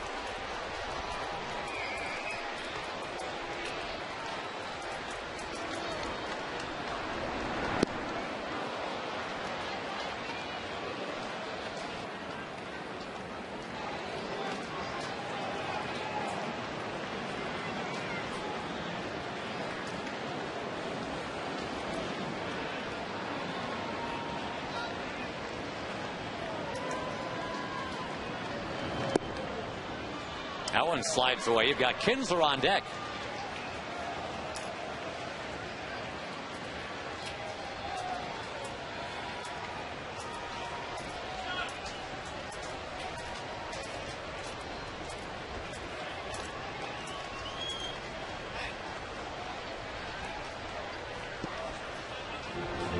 Now, you don't figure on a 5-walk inning.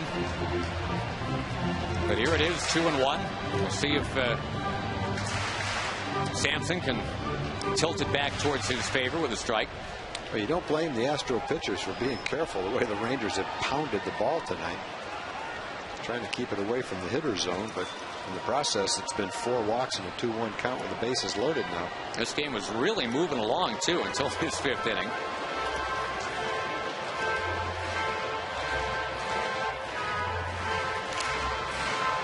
Rangers trying to get to 20-5 in the month of June.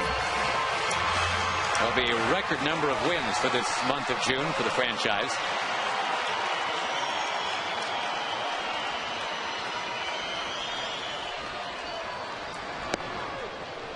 Caught the corner. That was a pretty important pitch. Instead of 3-1, now 2-2.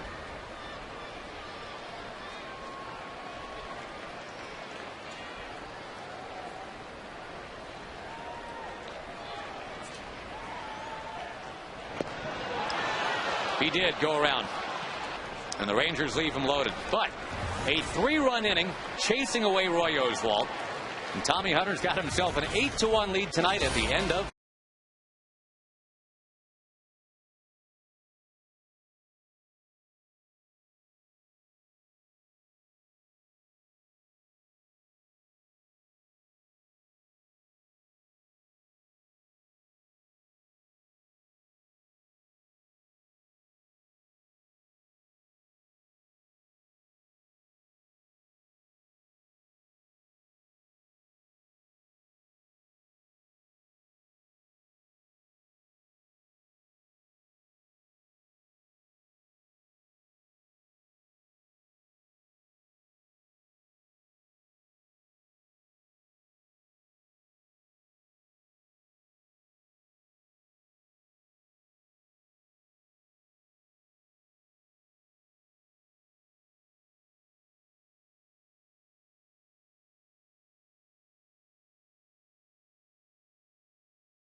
best in Texas and by Southwest Airlines. Go to southwest.com, grab your bag.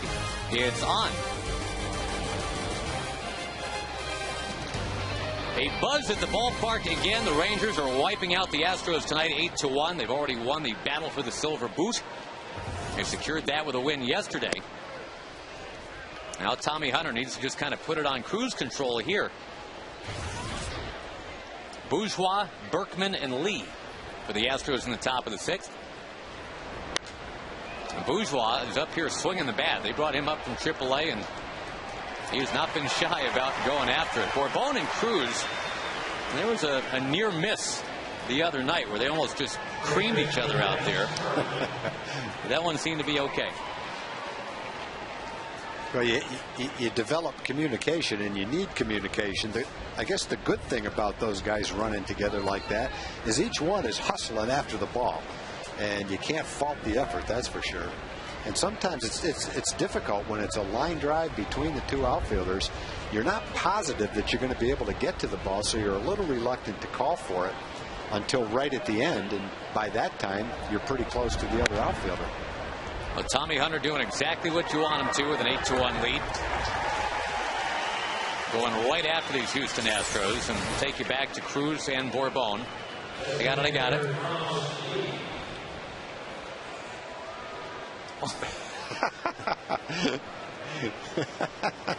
Nelly said, hey, look, that's hit to right field, and I'm a good right fielder. So you just respect me and let me catch the ball. Go back to center, Kelly. Or I'll flick you like a fly right back to center field.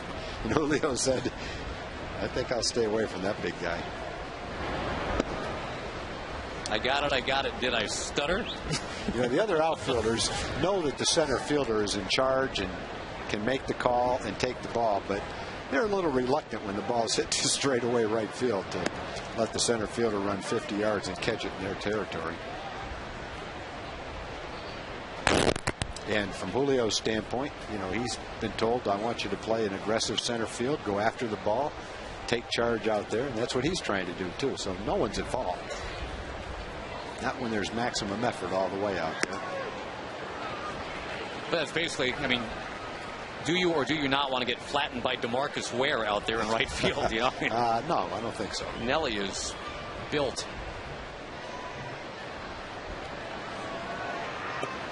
Inside to Carlos Lee.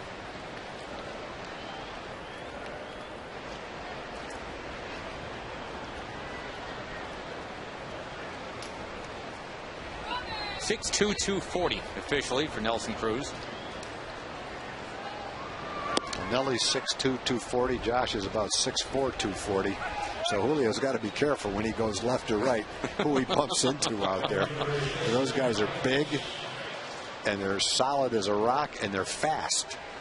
That adds up to a nasty collision right there.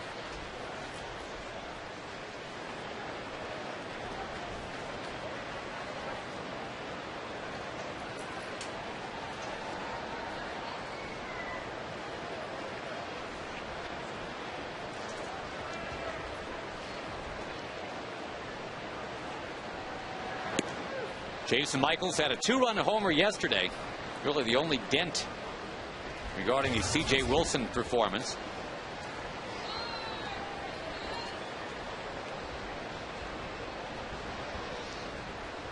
Former Philly and Indian is now down 0-2.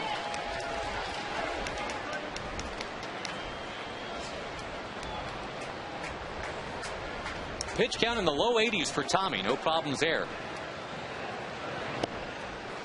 Going to come back into that inside corner. Didn't quite get it.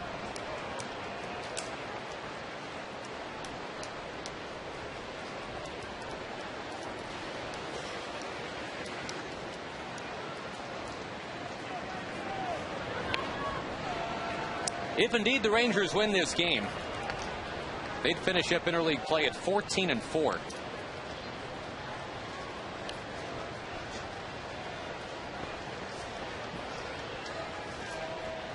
Only the White Sox will end up any better. They were 15-3.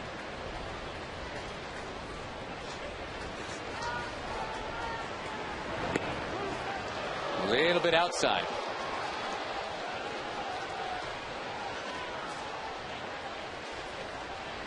And Tommy would get to 4-0.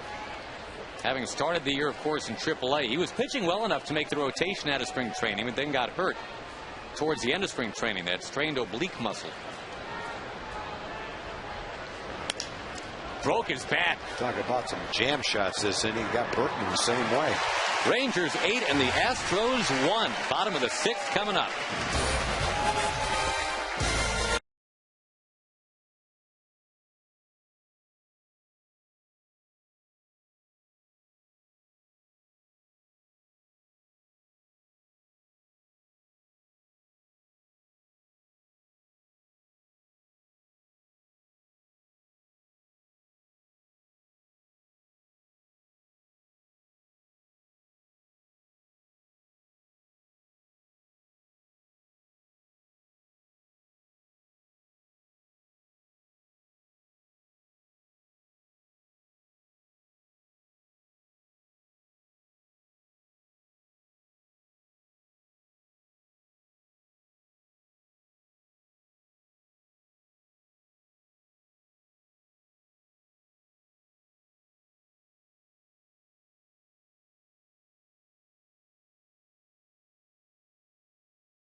Restaurant.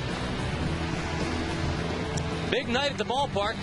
With the Rangers trying to get to 46-29. That would be their best record ever through 75 games. They're already on top 8-1, and they're sending up some power here. Kinsler, Guerrero, and Hamilton. Josh Hamilton is quickly becoming appointment television. The home run tonight not only extended his hitting streak to 21, but he hit that thing 468 feet. Second longest homer ever in this ballpark.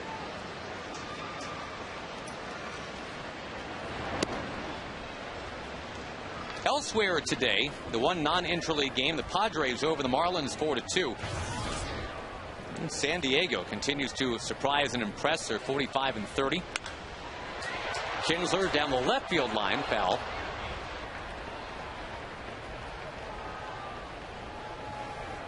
The Padres have a 3.5 game lead in the NL West.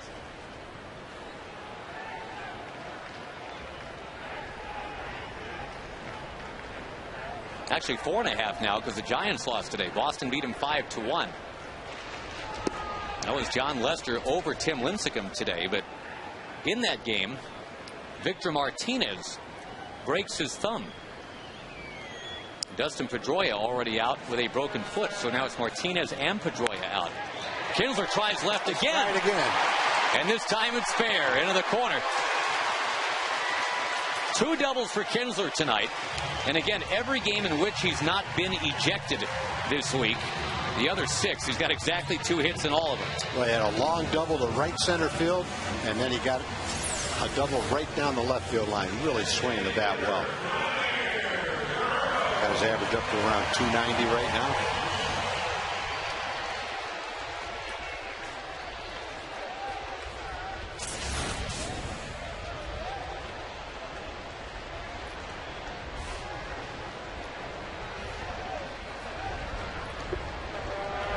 Vlad Guerrero socks it into left field.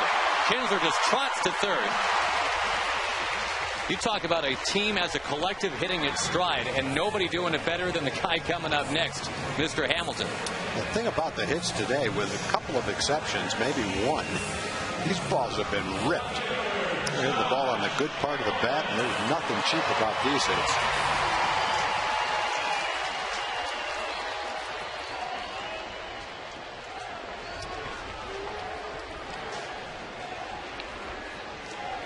I think the quality of the offensive performance takes on even more light when you consider who it happened against.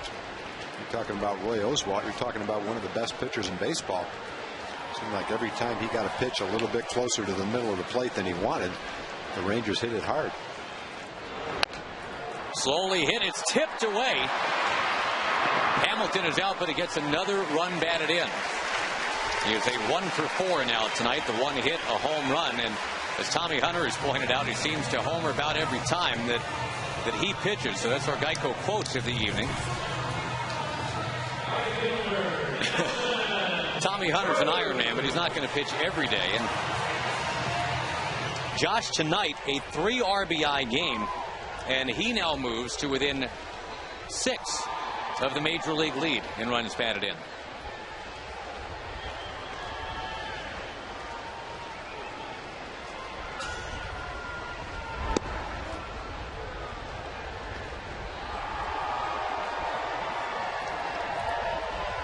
Nine runs on 10 hits for the Rangers. And 1 run on 5 for Houston.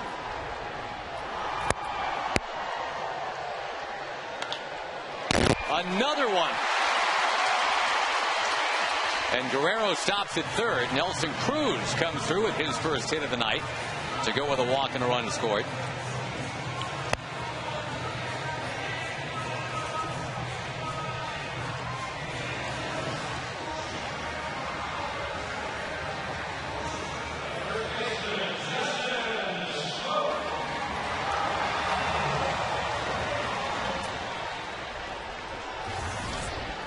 Some other scores from today. We mentioned the White Sox winning streak is over at 11. The Cubs beat them 8-6.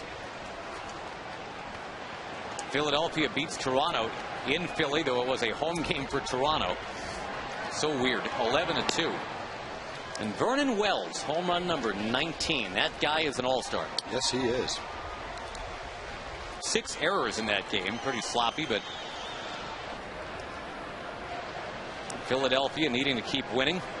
And doing that, they go to 40-33, keeping pace with the Mets anyway. And gaining on the Braves, who got wiped out by the Tigers. Another home run for Brennan Bosch.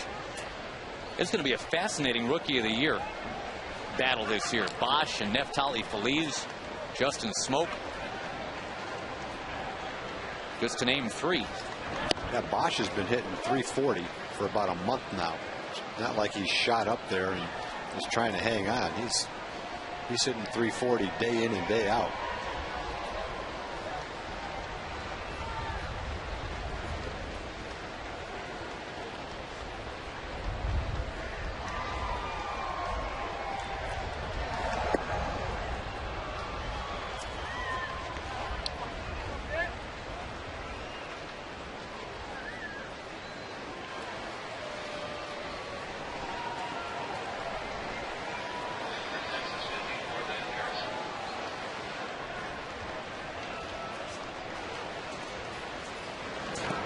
Getting away, and here comes Vlad Guerrero, charging like a Brahmin bull to the plate. It's 10-1.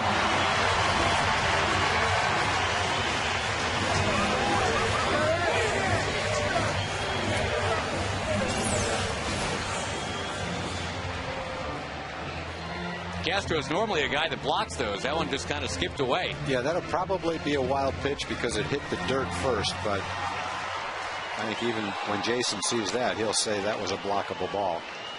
A little short hop like that. Generally, I think you'll see that ball blocked.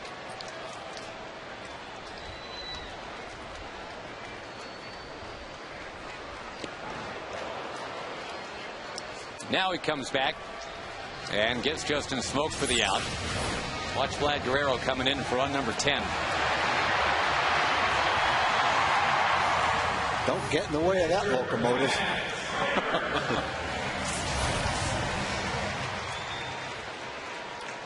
Well, the Rangers have scored in every inning except the first tonight. Hi, Vlad. Vlad doesn't let up. He plays as hard as he can every second he's out there, boy.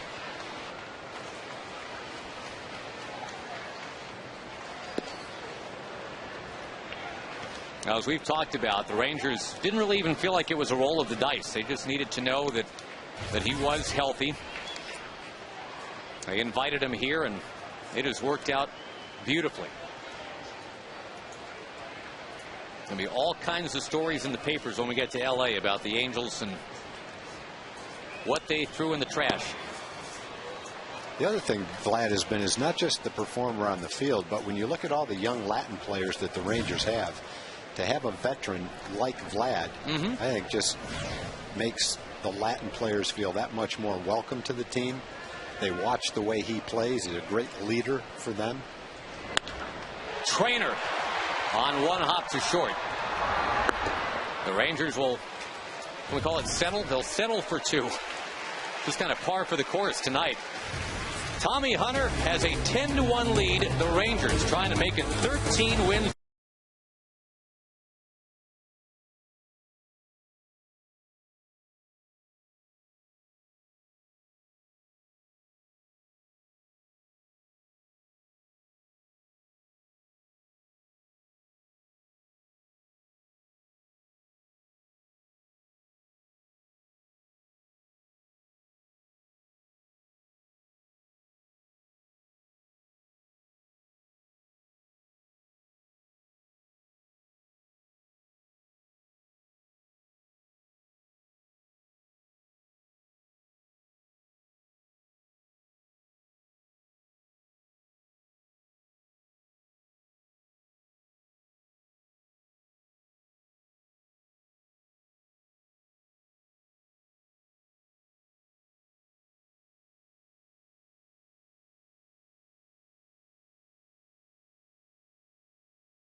Make a pitching change now as we go to the 7th inning. They are leading very comfortably tonight, 10-1 over Houston.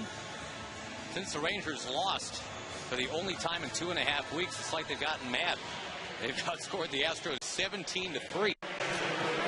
And here is Matt Harrison taking over for Tommy Hunter. Tommy gives the Rangers 6 innings, allows just 5 hits, and the 1 run.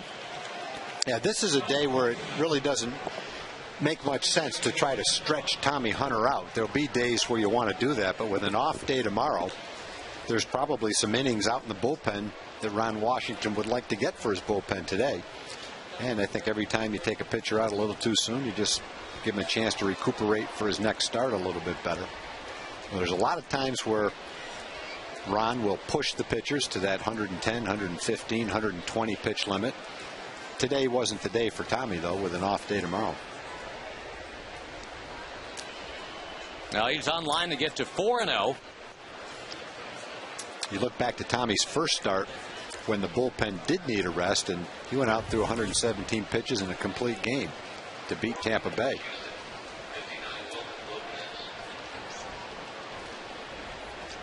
Now Harrison, who remember was in the starting rotation at the beginning of the year.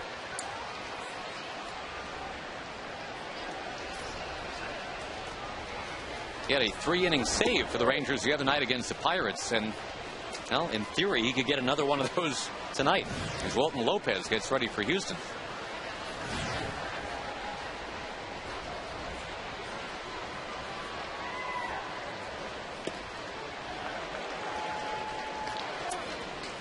And tying up Jeff Blum, who's had a nice little series with 4 hits in 2 games.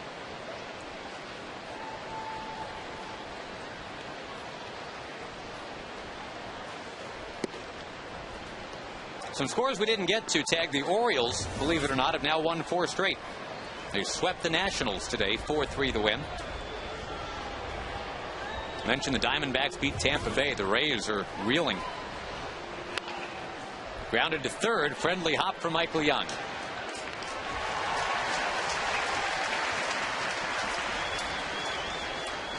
One down in the 7th. Yeah, the Brewers over the Mariners 3-zip. The Royals 10-3 over the Cardinals. And I guess the story of that game, Tom, if we're going to go on and on about Josh Hamilton's 21-game hitting streak, we need to at least mention that Jose Guillen now has a 21-game hitting streak for Kansas City. Wow, didn't know that. Kansas City can hit. They got some pretty good hitters. Got Billy Butler hitting 300. DeJesus is hitting 300. Guillen's knocking in big runs. Pasetnik's hitting right around 300. They got a tough lineup to navigate through. For a while this year, they had the best batting average in the majors. 10-3 Kansas City wins. Albert Pujols going home to Kansas City and hit a home run today. And that same 10-3 score for the home team, that was the Angels over the Rockies today too. So the Angels will be 43-35 when the Rangers play there Tuesday. Cranked foul. That little girl wants to meet the horse so bad. Excuse me, Mr. Horse. Oh, he scared her for a second. No, they're good now. Oh, she didn't like that too much. Well, the Rangers captain's been, out in 95-degree temperature for a while here. There's a base hit to left for Johnson. Johnson's hit the ball hard all 3 times up today. Yep. His first hit.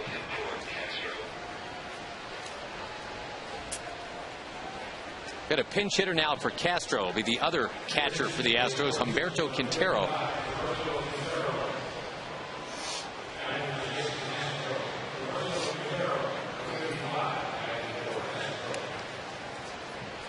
The A's beat the Pirates today 3-2.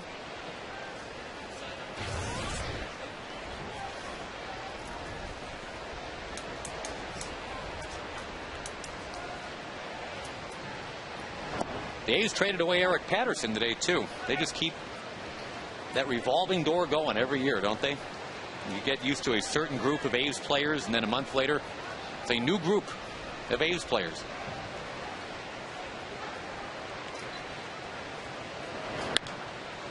Pops up the pinch hitter. Kinsler settles under it. Out number 2, and Navarro coming up.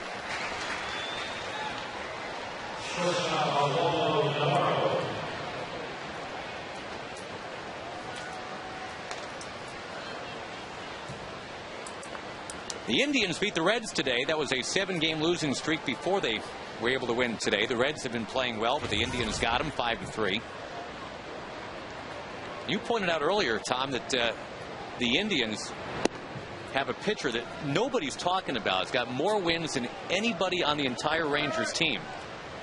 And as we look at the Indians trying to figure out who their all-star people might be, if anybody, Mitch Talbot's not a bad guess right now. No, he's having a good year. He won his 8th game today. Came over in a trade from Tampa Bay, who had surplus pitching. Fielder's choice to get the Rangers out of it here to the 7th inning stretch, and up on top of Houston 10-1. We'll keep it right here for the singing of God Bless America.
Strong. Then there's Army Strong, and Liar Texas Chevy Dealers, proud sponsor of Texas baseball.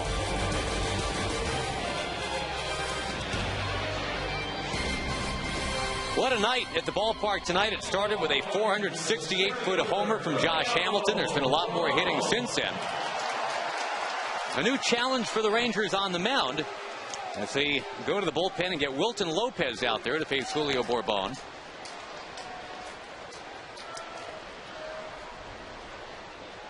The Rangers got to Lopez the other night for a run. And Bourbon swings away, pops it into short right. Joaquin Arias is going to come up next as a pinch hitter. Before Arias comes up, we go to Jim Knox. All right, Brendan Florence right here. He had quite a day. Honorary bat kid for the Rangers. What'd you do there, Brendan? I got to hand out awards to the Rangers people. Pretty cool, huh? Yeah. Also for honorary bat kid, you get to pick the progressive fan of the game. Who's it going to be in your section? I think it's her. Why? Because she's getting married on Saturday. Married on Saturday? Are you kidding me? So here's the bag, here's the shirt, here's the hat. Congratulations. What do you think?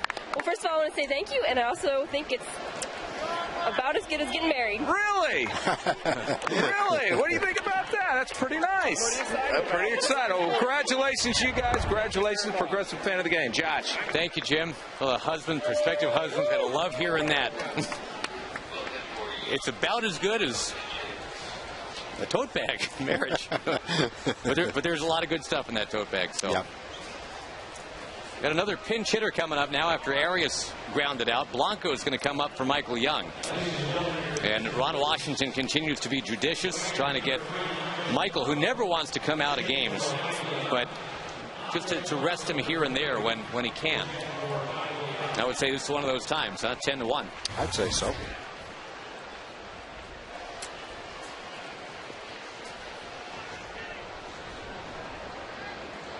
Blanco picked up right at the end of spring training.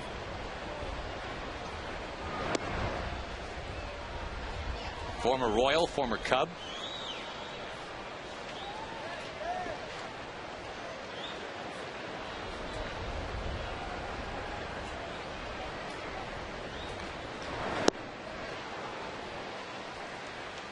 Again, the day off for the Rangers tomorrow. Then the 3 in Anaheim. Then they bounce right back here. It's the shortest road trip of the year. And coming up, it's a 10-game homestand before the All-Star break. A chance to make some more noise. Blanco to shallow left center. And a quick inning here for the Houston Astros. Top of the 8th coming up, 10-1.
Time for Chevy at the ballpark. We'd like to recognize Britton Chevrolet for their support of Greenville YMCA. For more info on Chevy's commitment to Youth League Baseball, go to ChevyTexasBaseball.com.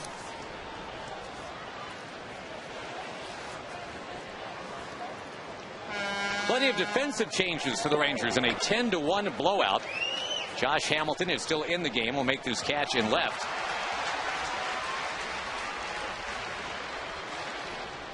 Arias is going to get a chance at shortstop here. We've seen him only at second base. Now he'll get a chance to check things out at short. David Murphy's into the game in right field.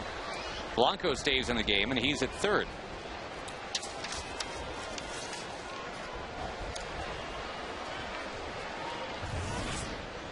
With Bourne retired, here's Bourgeois. And he'll foul it into the crowd.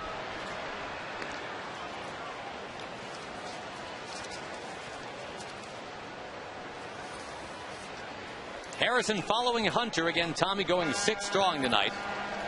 That's what he did last time out against the Pirates, too.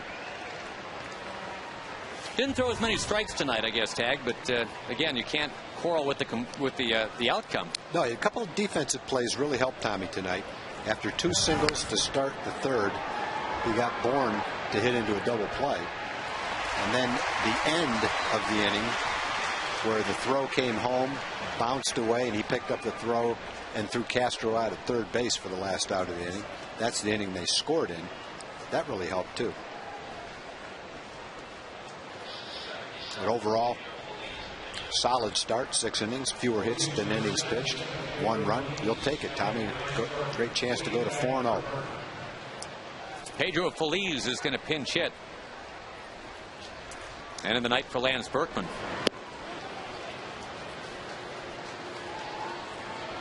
The only 2 innings where the Rangers did not score were the first and the 7th.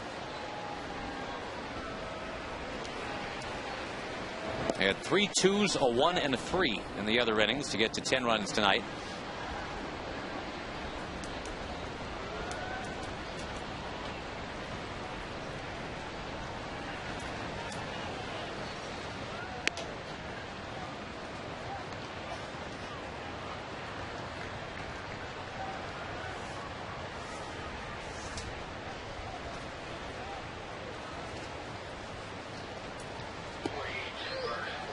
Feldman against Pinheiro Tuesday night. That game right here on Fox Sports Southwest. The Rangers will have what appears to be a 4.5 game lead.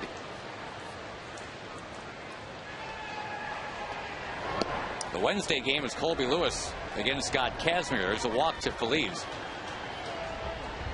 And then what a nice looking finale on that Thursday, July the 1st, that Angels series. C.J. Wilson will go up against a fellow Southern Californian, Jared Weaver. 6-3 against 7-3. CJ with a 3.3 ERA. Weaver's at 3.01.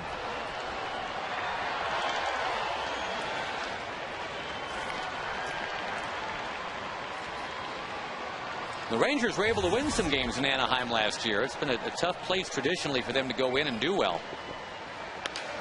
Ground ball to short. Arias doesn't get to air it out. He just gets to flip it. And we are going to the bottom of the 8th. It's 10-1.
(10-1) Rangers tonight, and on the 4th of July, Sunday night, in celebration of Independence Day, post-game fireworks after the Rangers and the White Sox.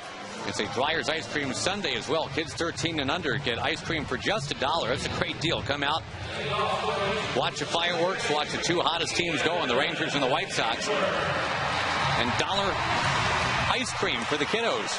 972 Rangers or TexasRangers.com. 2 ways to get your tickets.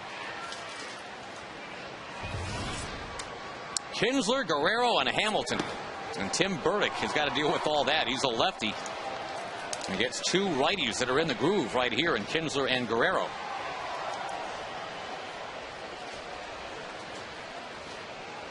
Veteran Burdick has bounced around a bit.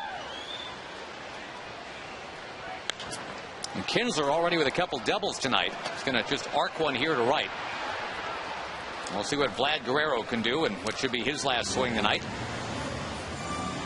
Vlad's had another good game, a single, a double. He scored a couple of runs. Ian had a couple of doubles, scored 3. Everybody participated tonight.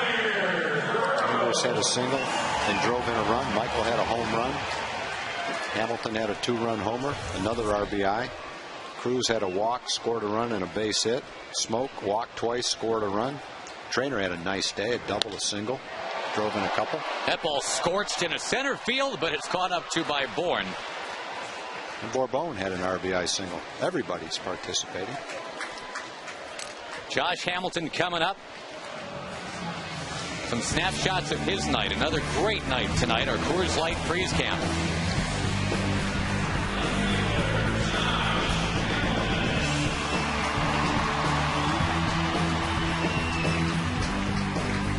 And then this, 468 feet.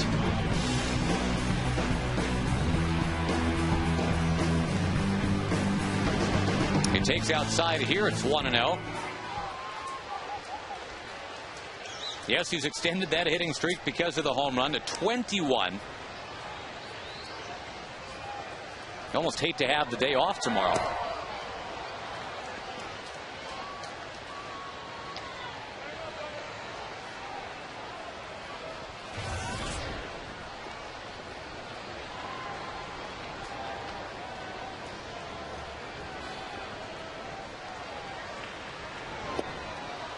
Alberta got Hamilton earlier in this series.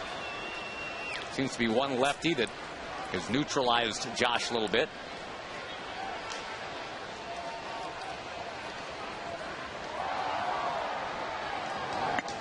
Yeah, he got him again. End of 8. The Rangers just need to get 3 outs. We'll see how quickly they can get him when we return.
Texas Ranger Baseball brought to you by Southwest Airlines. Go to southwest.com, grab your bag. It's on. By Progressive for a money-saving car insurance quote, call 1-800-PROGRESSIVE. And by the Ford F-150, check out the 2010 F-150 and drive one. Ford is the best in Texas. Before we go to the top of the ninth, let's go to the set of Rangers Live. Say hello to Dana Larson. Hi, guys. Be sure to join us, everyone, for the post-game show. We're going to have a lot of fun as we wrap up this unbelievable homestand and the season of interleague play that has been so amazing. We'll also get set for the Angels series with the pitching probables. We'll show you the Angels and Rockies highlights from today, the standings, the most up-to-date look, and also Emily Jones' interview with the head coach of the TCU Horned Frogs, who was here to throw out the first pitch today. It's all coming up in just a bit, Josh. All right, Dana, thank you. And here in not a save situation, obviously, is Neftali Feliz. Got to keep the closer sharp, right? Exactly. With an off day tomorrow, you want to go into Anaheim with him right at the top of his game.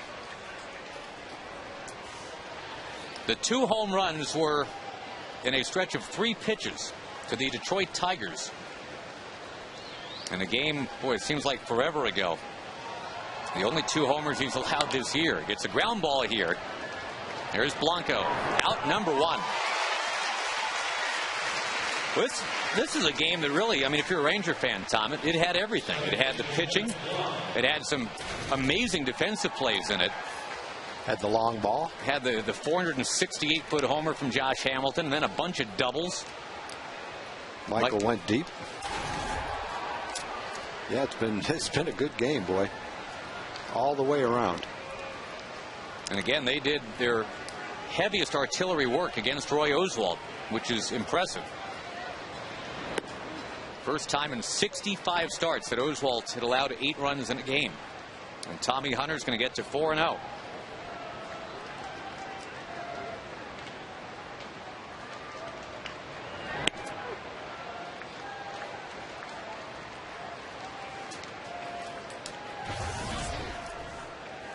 So the Rangers will get to 20-5 in June. And this will be their winningest June ever. They had a 21-win month one time. That was September of '78, but that was a 31-game month. And a bunch of double headers in there. They had a chance to actually get to 22 wins here in June. They can actually end up 22-5. And that would be the best June for any team in the last 10 years at least. Atlanta in 2002 was pretty close at 21-5.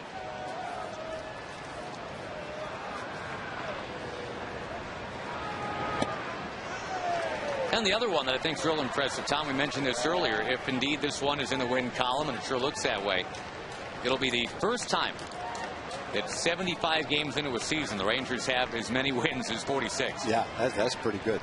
Best record at this stage of the season of any Ranger team. That's pretty impressive. Outside. And you know what? The other thing a win would do tonight is get the Rangers exactly halfway to that now famous prediction that Nolan Ryan threw out there to the media.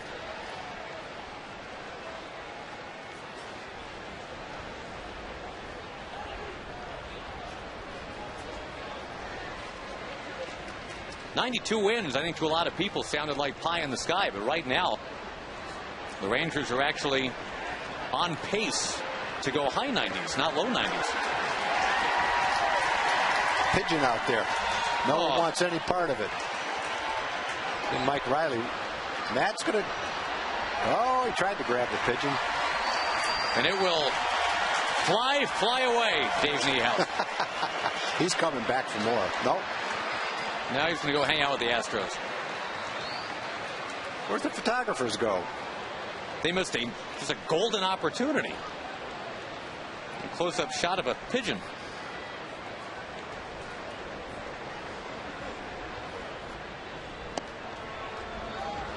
That was very nice of Matt Trainer to try to humanely guide the bird away. Oh, he is coming back now. He knows he's on television. That ball slapped away foul. And he's come home to roost. That's pretty funny. He's playing to the crowd now.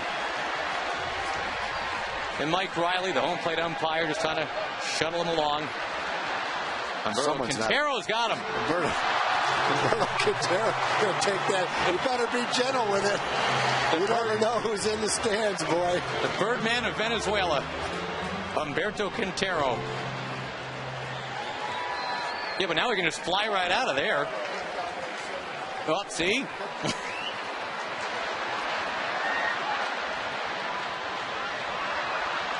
That's a very domestic pigeon, boy. It's in the stands now. He's in the 4th row. Jim Knox will be interviewing the pigeon shortly. Hey, that thing was only about 5 feet away from Jim. No, if you want to be famous, Jim Knox will find you. This game better end soon. He's going to start texting his bird friends, and there'll be a frenzy out there. Try to catch it out in the outfield. I think he's disoriented. An overserved pigeon? It looks like it. Flew right into the bullpen. Buzz bombed the guys out in the bullpen. Well, it's a little tour of the ballpark here. Liven up a 10-1 game. Out in the center field fence now. Right there is safe, right? Yep.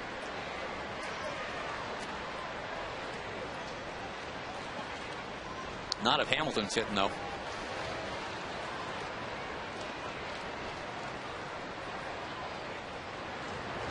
Ground ball towards second. Kinsler's got it. There's one. There's two. Got him. Ball game. That's just what they wanted to see. They didn't want the pitch count to get up to 20. The double play makes it 14. Just about a perfect little tune-up for the Anaheim series. Do I say bye-bye, Birdie, or do you? Go ahead. We're out of here. The Rangers have beaten the Astros 10-1. Josh Hamilton's hitting streaks at 21 games. 37,487 at the ballpark, and one bird to watch this one tonight. And the Rangers, you talk about hitting your stride.